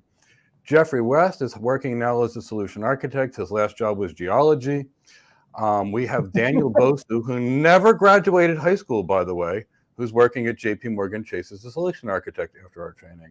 Jennifer was a mental health tech as her last job, but she had great soft skills, and she's now working as a solution architect. Balwinder was a stay-at-home mom for the last 8 years, and now is working as a solution architect with with Microsoft. Jermaine was a landscaper who recently received multiple solution architect roles from major cloud providers. And I could give you Vladimir was a 24-year-old, never worked in tech, and his first job was a solution architect. So the key is, can you do the job? Now, it doesn't matter where you get the skills. Now, if you're going to ask me, can I do a 20-hour certification training program and become a solution architect? The answer is no, not at all. But we've put over 500 hours of training with our people. We have our students design and build real clouds. We teach our people how to respond to RFIs, RFPs, RFQs. We have our students design things that it would include, 20,000 remote locations and things like that. So the point is yes, you can do it. You absolutely can. And if you want to learn how, you can attend our free webinar on Thursday. I don't want to really talk about our program, but the point is, I can give you example after example of people that have done it. And I've seen it happen constantly.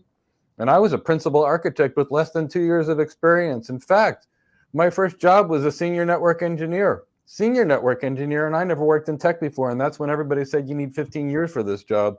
You got to start out as a help desk and then do network admin for a couple of years, and then a network engineer. And WorldCom, which was the world's largest internet service provider, had network engineer 1, 2, 3, and 4. And I started out as a 4. 6 months later, I was the lead architect. And within 6 more months, I had a $200,000 job on Wall Street.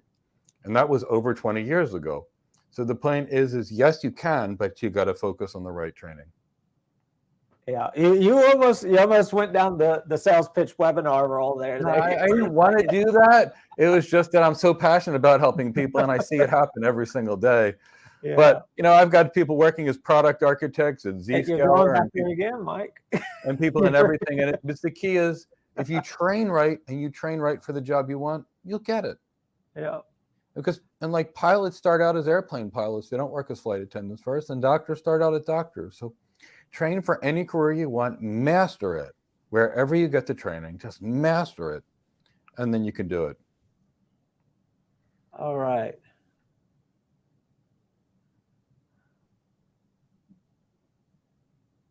Give me just 1 second. Trying to find that next one in these comments. I got my notes of timestamps, so I'm looking at the timestamps. While you're looking that up, Chris, can I add one more thing just on that? Yeah, go. Yeah. One thing, this is something I encourage people I mentor to do, is like, one thing that, and this might just be me personally, it's not necessarily the right way to look at it, but one thing I don't know what I want to do when I grow up, right? I've never said, I never said I want to be a solutions architect, right? Mm-hmm. What life is funny where like, you have control over like what you know, like you do have control over that. You have some control over who you know. You don't have control over what opportunity is available today, right in front of you, right?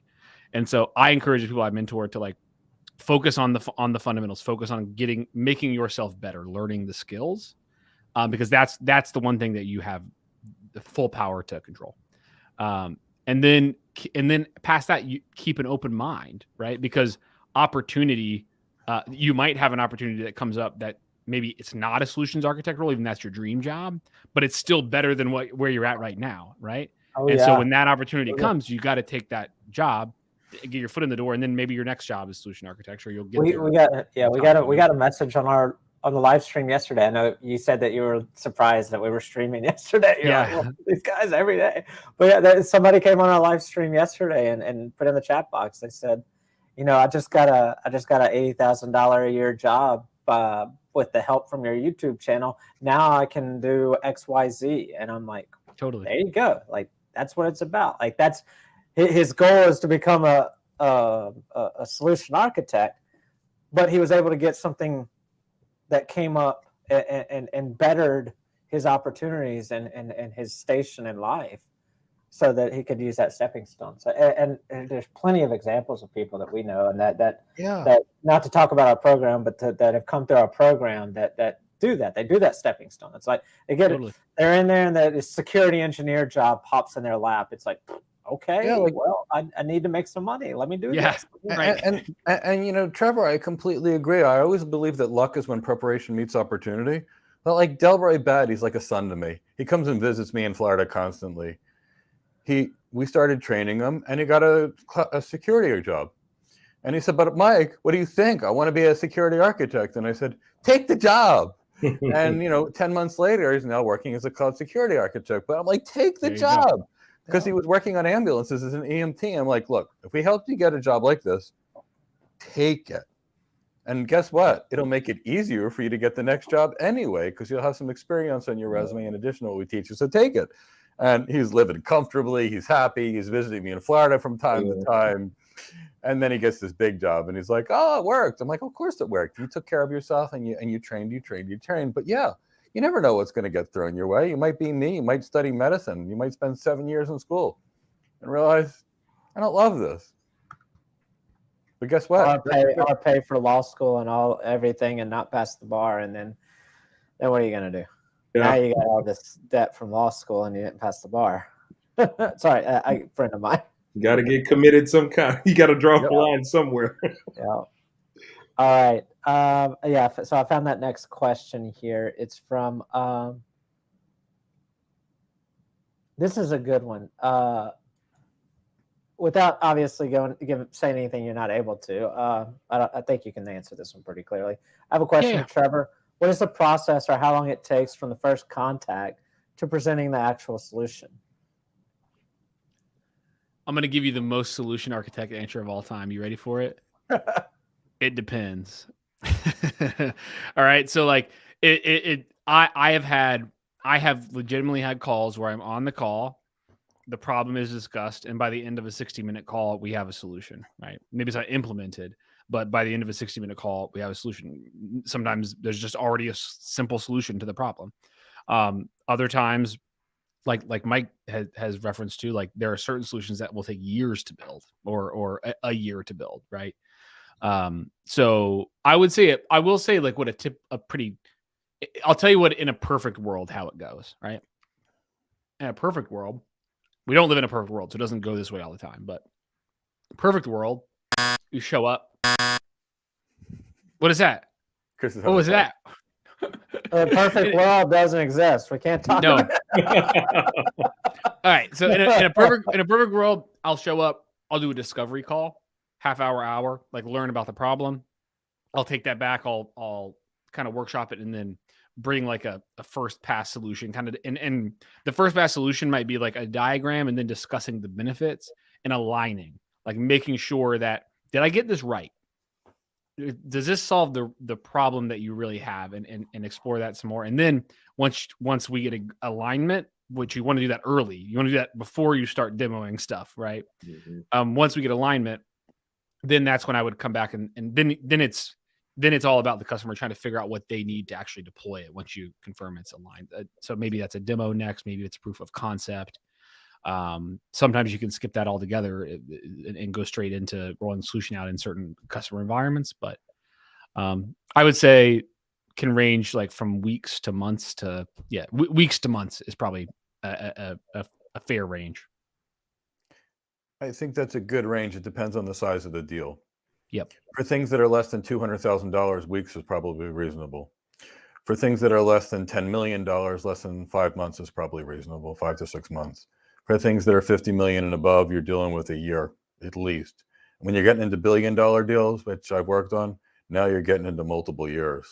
It all depends on the complexity, the number of vendors, the business requirements, the legal requirements, the number of countries that you've got to comply with their legal requirements. So I hate to use the "it depends" answer, but it really depends on the complexity of these things, and depending upon what kind of things you work on. People that work on bigger accounts will have different answers than people who work on smaller accounts. And that's why I wanted to have two different people with different backgrounds here, because we're both right. And we're looking at the world completely differently, and we're both in the same role.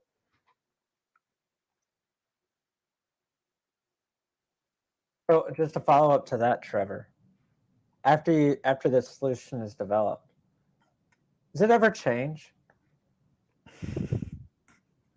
So like, So like, my background is hotels. I used to develop hotels from the ground up to opening. What we started out on day one when we moved the dirt was not the same solution that was in place when that hotel opened. So you design a solution. Does it change after you design it, or is it? Yeah, for sure. I mean, I'm wondering now if it changes more often than it doesn't. Now that you're asking that question, yeah, of course, and it's because it's because businesses change and customers change and needs change. It's also, frankly, it's because humans are imperfect, right? Exactly. A customer may not do the perfect job explaining exactly what they need. Like there can be a communication problem. By the way, that's not just on the customer. That's on you. Like the part of the skill is of being a good solution architect is eliminating that delta of that difference and really trying to make sure that happens as little as possible. That it's a communication problem that led to you developing a solution that maybe wasn't exactly what the customer needed. But yeah, it changes.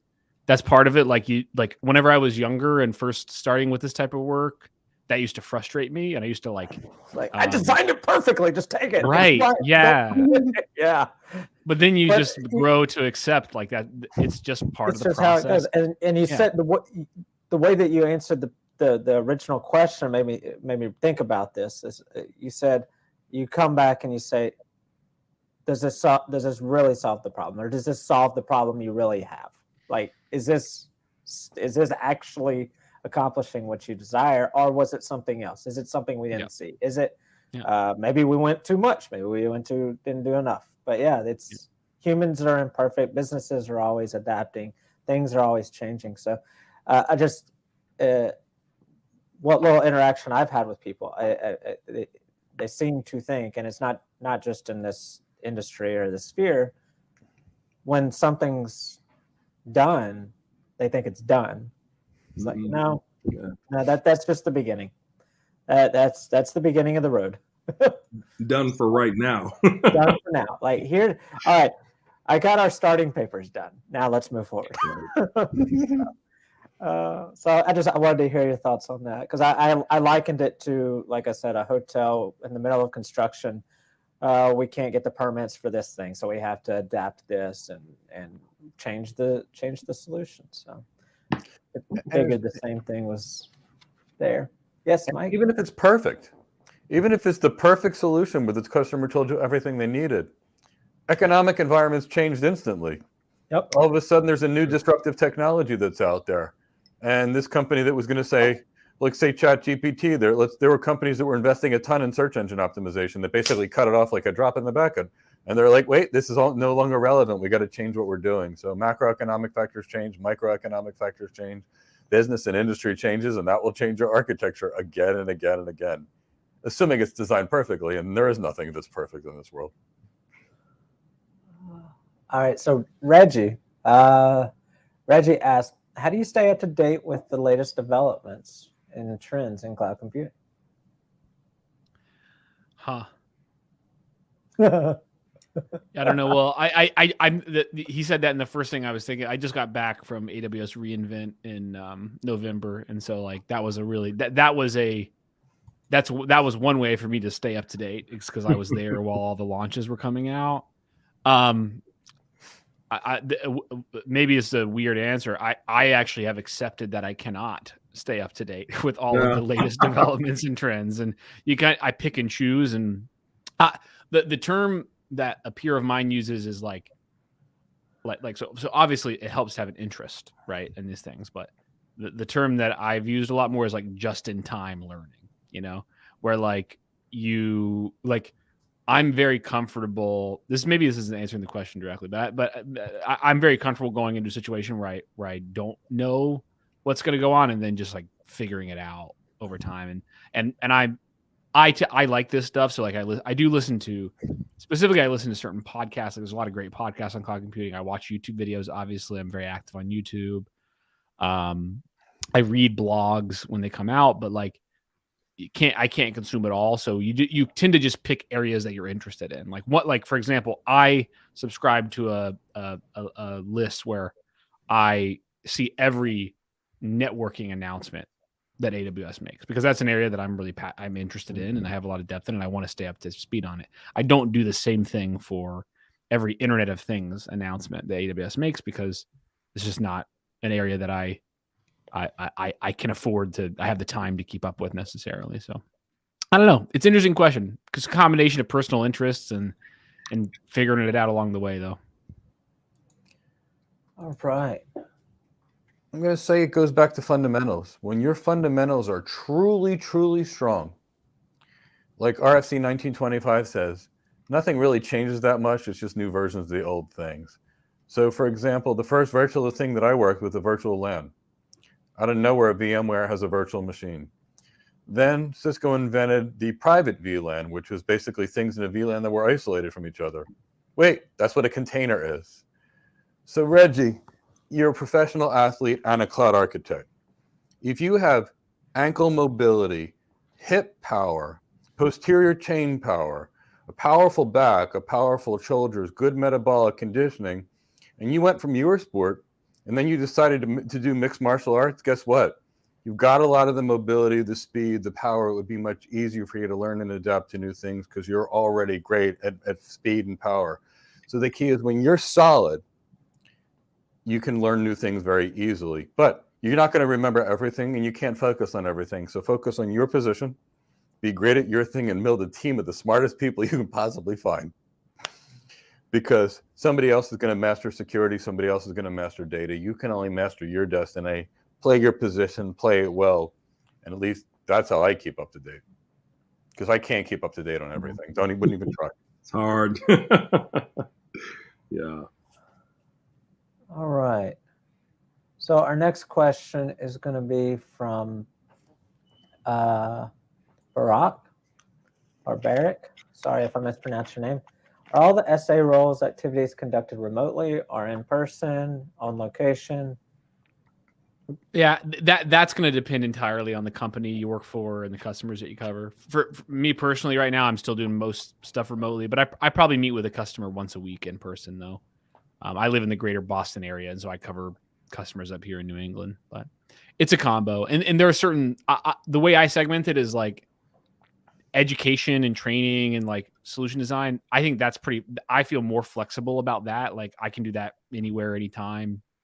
A PowerPoint, I don't think is that much better in a room versus remotely, but I try to reserve the in-person time for like really building trust and personal relationships. So that's usually trying to take somebody out to dinner or like getting to know them on a maybe more intimate level than like what's going on at work. Yeah, so that's how I use them, but it's just you'll do a little bit of both. Is what it seems like most people are doing. And that's going to be really dependent, Barack, on the size of your accounts. If you're dealing with big $50, $100 million deals, you're going to be at your customer site constantly. 1 year I spent $100,000 on lunches and dinners on my corporate credit card because you need those relationships to sell a big deal. If you're dealing with a smaller deal, you can do it all. You can do a lot of it remotely, but it's going to be depending upon the work that you're doing and the size of the deals that you're doing. Because with big deals, you better have a good, strong relationship. With little deals, you can present remotely, and I'm not sure which is more effective. Some people can do more little deals than one big deal. The sales cycles are shorter, the risk is a lot lower. Both are equally important, and both fund a company. Yeah, I would say obviously it's easy. It's easy to one big deal can make up a bunch of little ones. But I think what's cool about this space and solution architecture is there's a need for people all over the place, right? Like we need people working with governments, we need people working with hospitals, we need people working with startups, with the biggest enterprises on earth, with NASA, with whoever, And so and it also can fit in different template. I worked on global accounts at VMware. Right. I didn't love it. I don't like how slow the deals move. My brain, I like the constant churn. I like the new people, new conversations. If I have one account, I don't know.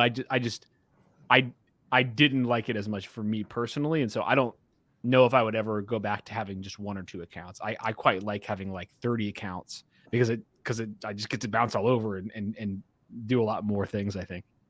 And that's well put. See, with those global accounts, you're taking your people to lunches and dinners and drink and golf. I mean, it's nonstop. But and to me, I thrive on that because to me, it's all about the relationship. But, it's slow. Your manager's like, is anything coming in this quarter? No. How about next quarter? No, not at all. Yeah. What are you doing? I'm taking them to lunches, dinners, and drinks. And then if you don't sell on the fourth quarter, 2 more quarters after that, you're in a world of stress. So one's not better. They're just different. Right. So let's go back in time here again. So we got a question here from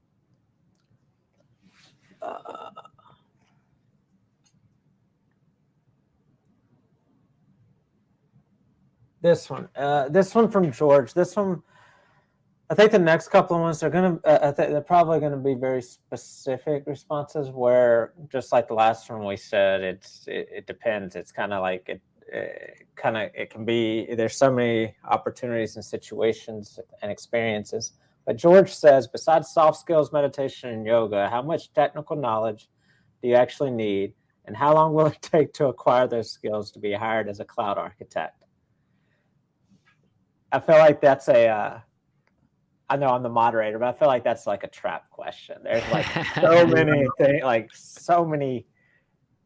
You actually made a LinkedIn post about this where I saw the comment where you said something about, I read the too long, didn't read. You're like, go deep, not wide. Yeah. And that when I saw this question, that's the first thing that came to mind was that, because that just stuck. That sticks with me. Focus and going deep into something. But anyway, I'll let you talk. There's a quote I heard that I really resonated with me. I'll see. I maybe won't get it completely right, but it said something like if you know the way, in one thing, you'll know the way broadly, or something like that. I can't remember the exact quote, but basically the idea is and this is just my opinion. this is not the only way. I know people who have not taken this path, but I think that going really deep in one area is really useful from a few angles.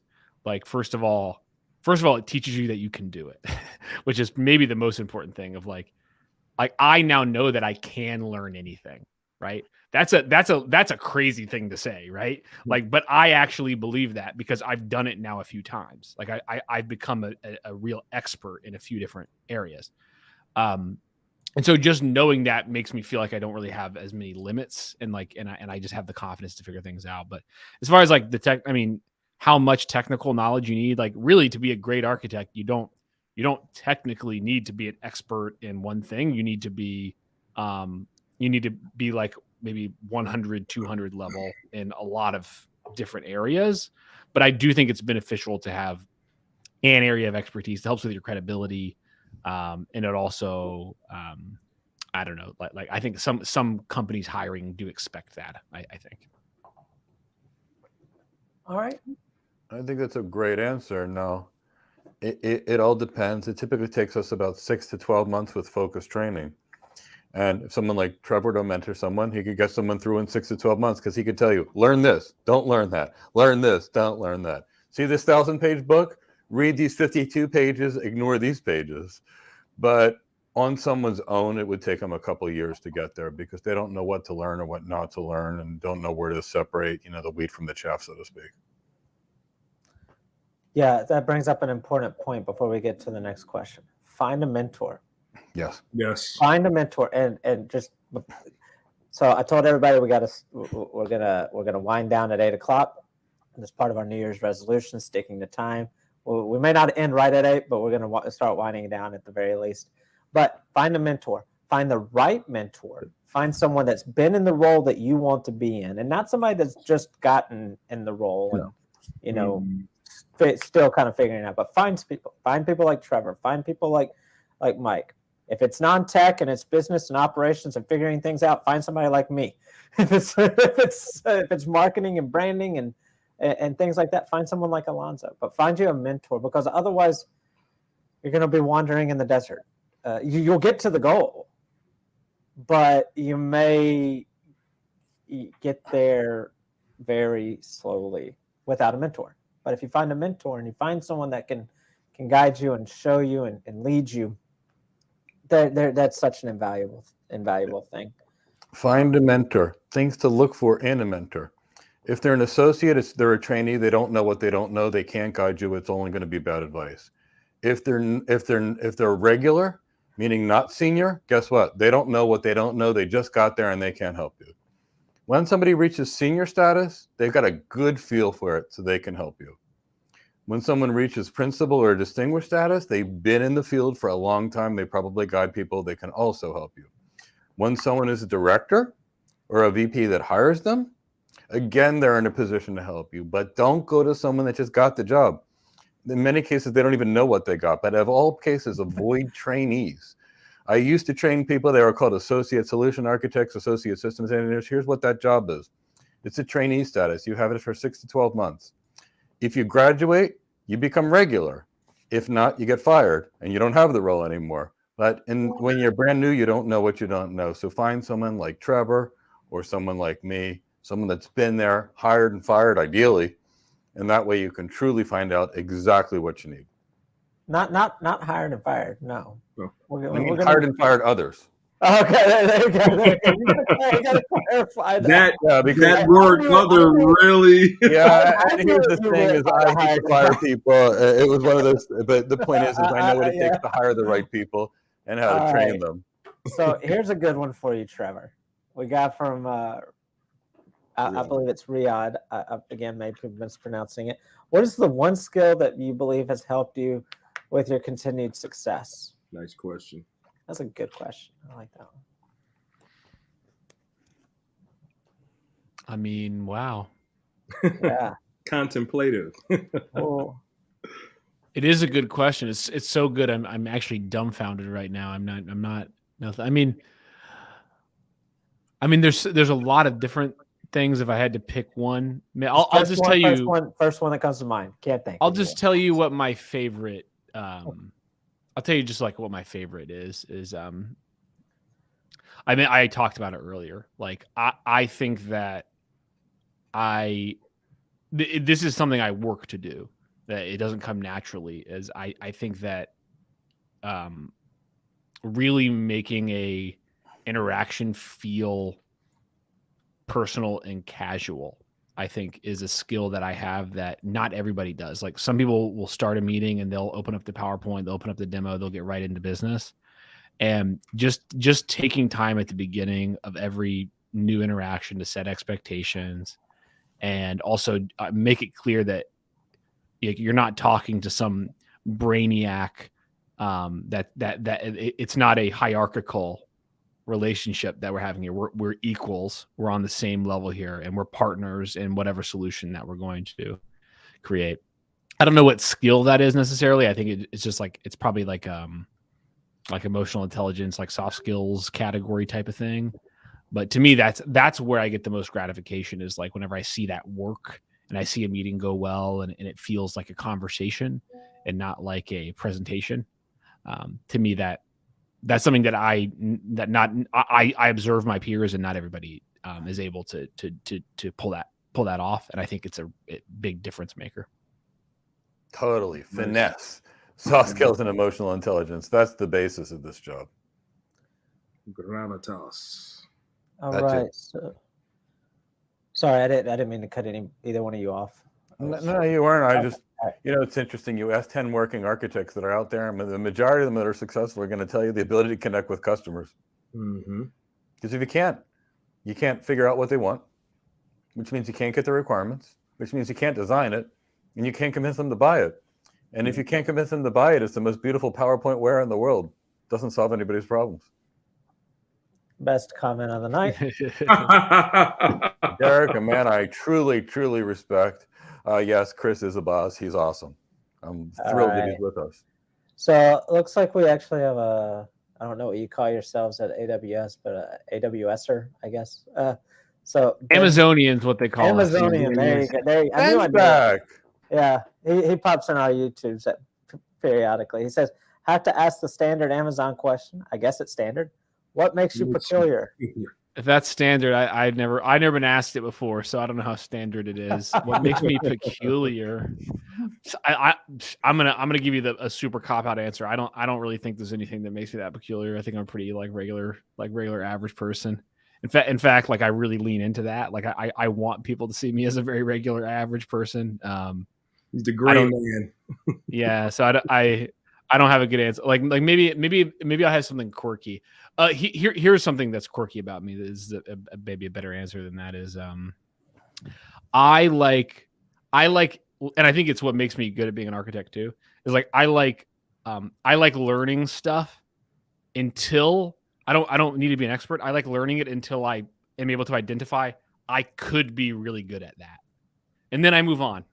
I don't know why. I'm very great at very few things. I like to get good enough to where I'm starting to get traction, and then I'm like, oh yeah, I could take this really far, and then I always just move on to the next thing. I don't know why I do that. It's probably not that beneficial, but I won't. Yeah. I don't know why I like that. That's just how I've done it with a million different things. I do it with sales, I do it with musical instruments, I do it with baking, I do it with golf, I do it with everything. I don't know why. I'm great at very few things, but I'm good at a heck of a lot because of that, though. All right. Ben, we're thrilled having you back. Every time you're here, I love that you add to the community. I'll give you my wackiness, or better yet, I'll let Chris tell you my wackiness. He knows me better. What's my wackiness, Chris? I don't know. Yeah, he's very smart. We are wrapping up shortly, so I can't. We're gonna. Are you saying that's a whole nother show, Chris? Is that what you're saying? Probably a whole nother show. My wackiness. Tune in next week to learn all about Mike's wackiness. All right, so we're gonna let's start to try and rapid fire these questions. Even though the next one I'm gonna put up is not a very rapid fire one. I'm gonna, Mike. Not that I like to censor you, Mike. Although he does. Let's hear what Trevor has to say, because we've got hundreds and hundreds of examples of your answer about this and my answer about this question. So I'm not going to answer it. It's my favorite one to answer. What's the difference between a solutions versus a cloud architect?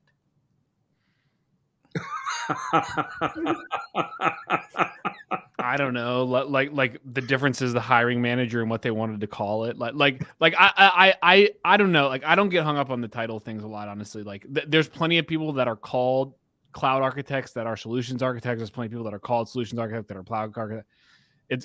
They're all words and they're all meaningless. What matters is like, what do you know how to do? Like, what's the job? Like, what does the manager need you to do?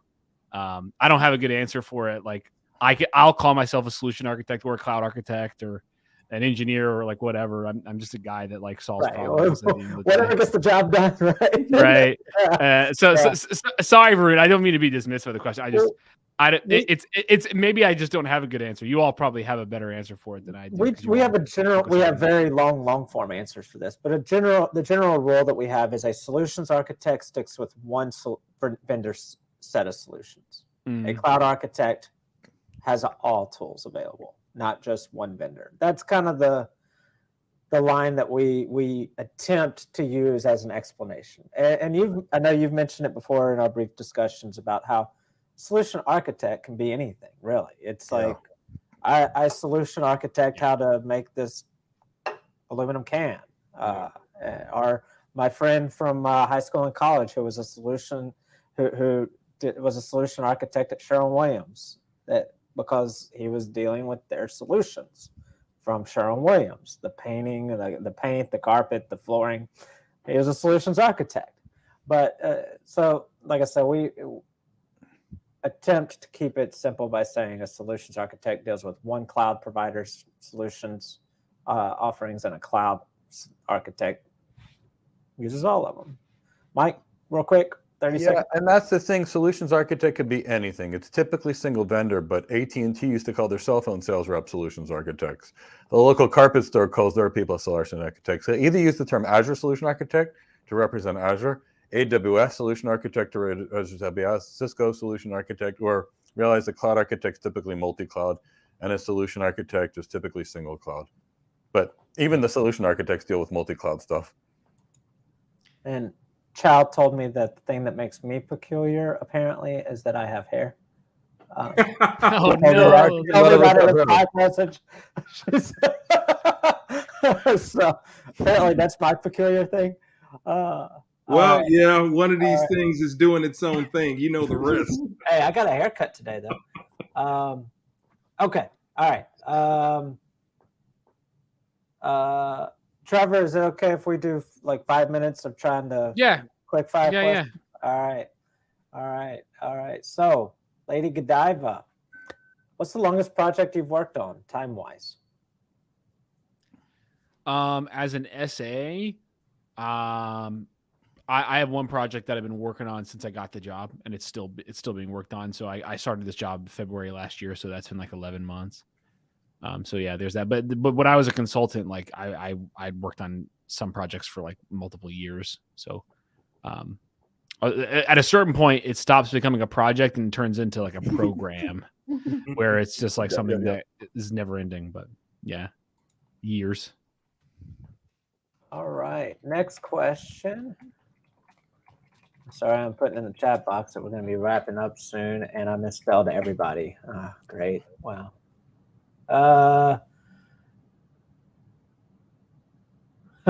We talked about this a little bit previously, so quick fire. Pierre, great architect. He says, as a solution architect at AWS, how much hands-on is present? I've heard it depends on the company. How is it at AWS? I'm going to take that a step further based off of what you said earlier.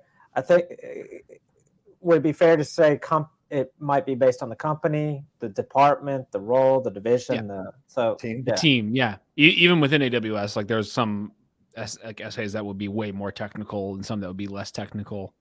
I would say like my team is probably one of the least technical from that perspective, in that we meet with like a lot of customers that are just getting started. And so like we don't have, their problems aren't as complex as maybe like what some of the biggest AWS customers out there.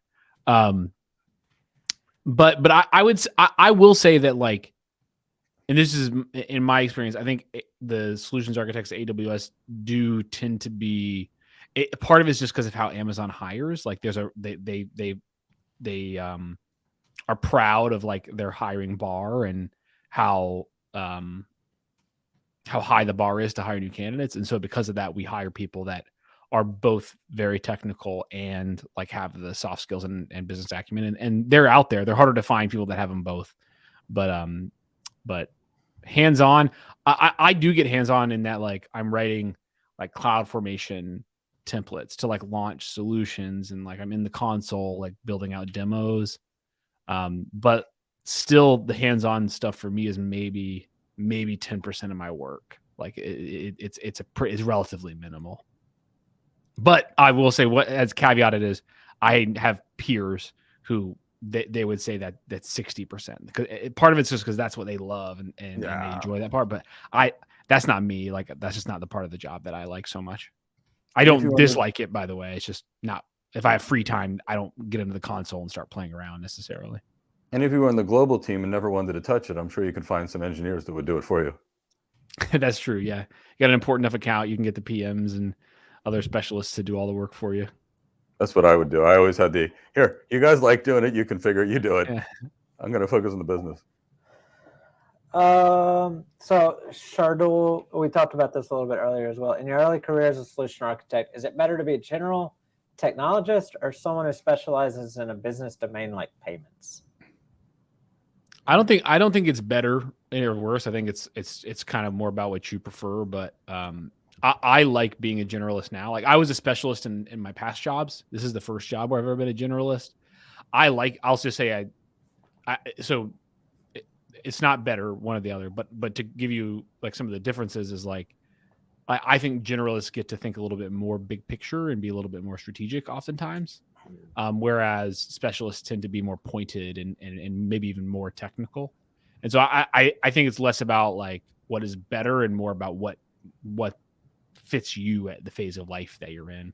People go back and forth throughout their career. I'll probably be a specialist again one day. Who knows?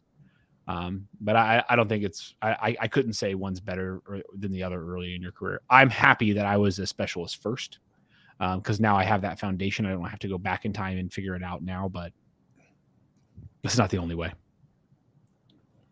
All right. Sorry, making sure I don't have any quick questions that we can knock out. There you go. Karam says, how do you present the solution to the customer? Can you give us a small taste? Present a solution to but what, give us a general idea of what it's like to present a solution. Is it a quick presentation? Is it here's some documentation, let's set up a call? What's it like? Yeah, so I like to use tools, but I wonder if I can share my screen. No, that's going to take too much time. But I'll tell you, like, there's a solution here. I'll put it in the chat that I've been working on with customers. Pretty cool solution, by the way. It's called like basically a call center AI solution. Public, you can go look at the stuff if you really are curious about it. You have to be really into call centers and ML to really care about that. But that solution I was presenting to a customer. First discussion is I knew that they have what we were calling an unintelligent call center, and so we wanted to make it more. Is it a URL that you tried to share? Yeah, I put it in the YouTube chat. I think. Yeah, put it in the private chat here for me, and because okay. If you're not the channel or the moderator, it won't let you post URL. Okay. Thanks for that. No, all good. The URL is not so important. To answer the question, I first did like a PowerPoint overview of the solution, so they understood kind of the benefits and what it did at a high level. Then after that, we did a demo of the solution so they could see what it would look like in a theoretical environment. And now we're at the phase where we're like starting to do deep dives. And so I've got a specialist that's going to come in and dig deeper into the technical specifics now, because I've kind of taken them as far as I can with the like PowerPoint demo, like 101, 201 discussions. So I would say there's a lot of great examples though on YouTube of great essays presenting solutions though. I would, if you really want to see like what it looks like to present a solution, maybe watch like some reInvent videos. I would say like those are pretty, like, they do it live in front of a big audience, but I would say like people that are talking about architectures at reInvent, that's kind of what it looks like in a customer call oftentimes. Nice. Thank you. And we're going to squeeze in a couple more, everybody, and then we're going to let Trevor go. And we're going to let all of you go. We know you'd love to hear us talk forever and ever, but we can't do that. I like this question from Red Robin. How do you handle a customer that believes they know more than you? I'm glad you got this one because I saw that one earlier too, and I was like, that's a cool question. Well, first of all, part of it is you got to be humble. Maybe they do, right? So like that's assess the situation. Like they might know more than you, right? Especially in AWS, like I've been working at AWS for 2 years. AWS has been on the market for more than 15 years. So there are absolutely customers who know way more about AWS than I know.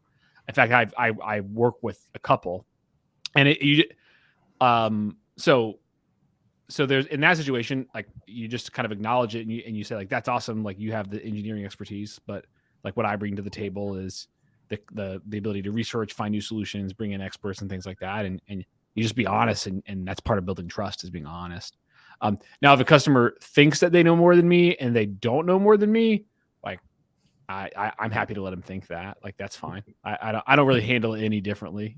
If somebody like thinks that way, if they were being like rude to me or something, maybe that would change. But even still, like you kind of just learn to not take things personally. Like you do get rude customers every now and then. It hasn't happened to me for a really long time though, thankfully. So, but Red Robin, I think you need to understand the key. There is always somebody in a company like Amazon or Cisco or Microsoft that will know 10 times more than your customer ever will. Your goal is not to be the smartest guy in the room. And if you try to do it, I promise you, you're going to fail. Your goal is to go in there, deal with the business people, convince them to have the budget to buy your stuff, and bring in all the super smart geniuses you can to mitigate those people that want to pretend to be smart and show them that they know more than you. That's your goal as an elite architect. Bring in the team. You know, it takes me 50 architects to design a solution, the kind of things that I work on. I'm not smart enough to do it. No one of them are smart enough, even with 25 years experience. I bring in a team that's got 1,000 years total experience. That's how you deal with the customer. You bring in people that are better than them, because you can only be good at one thing, either the business, the network, to this. And even if you're a networking guy like me, guess what? You can't master networking in an entire lifetime. You might be able to master one component of networking, and somebody else will spend another lifetime mastering another component. Don't try. Bring in everybody else. Yeah.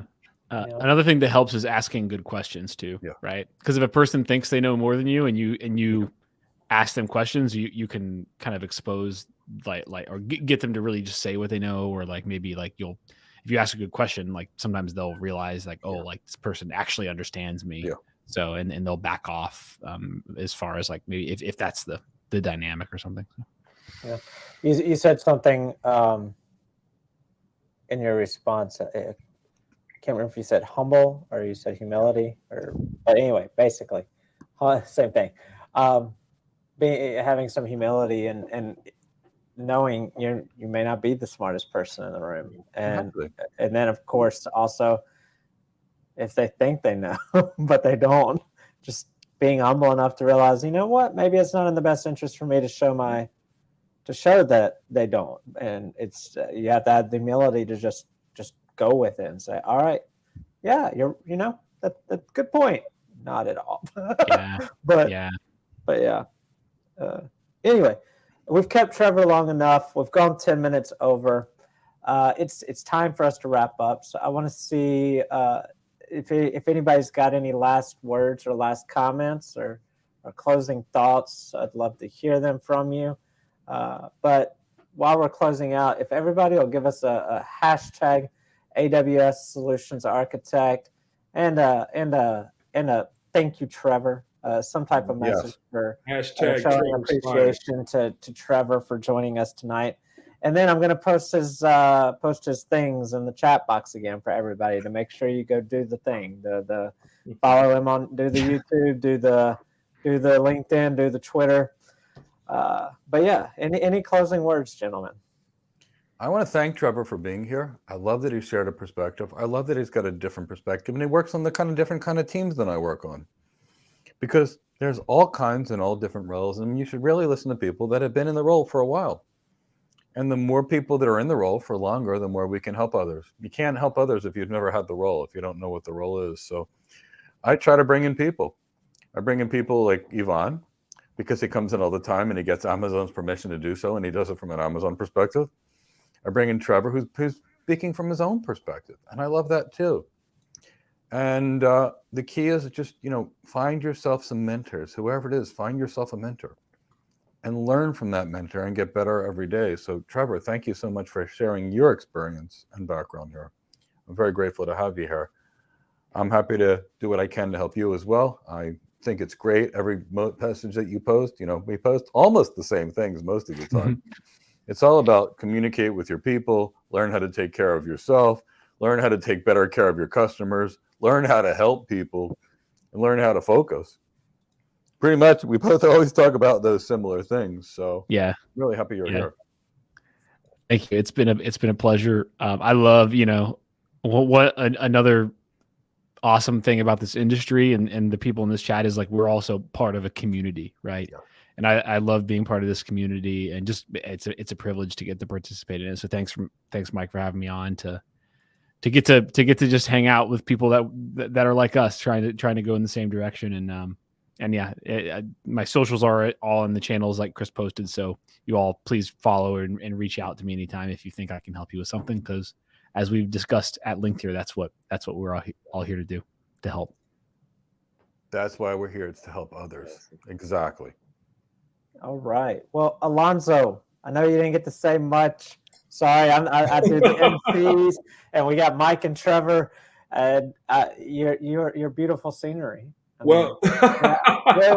last words from you? Again, I'm going to put these links in the chat box while Alonzo shares his thoughts.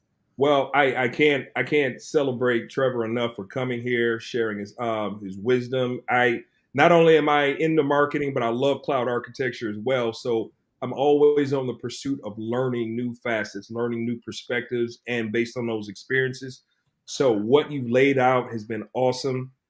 I just enjoyed every moment of it. And even if I didn't say too much, I'm just a sponge and just absorbing everything. So I appreciate your time, and I'm looking forward to having you on here again one day. And Alonzo's worked on some pretty big cloud projects himself, but all of us here love to hear perspectives of other people, whether we're similar or different, because that's what makes the world better. Yeah. All right. So I'm just now getting Trevor on Twitter. All right. I got all three of those there in the chat box for everybody. All right. So thank you, everyone, for joining us tonight. Thank you for taking part. Thank you for all the amazing questions. Thank you for showing the love to Trevor. Big round of applause for everybody. Trevor, Mike, Alonzo, everyone in the chat box. Thank y'all for joining. Make sure you tune in next week. We're going to have another great show for everybody. And thank y'all for joining. Have a good evening. Pleasure, everybody.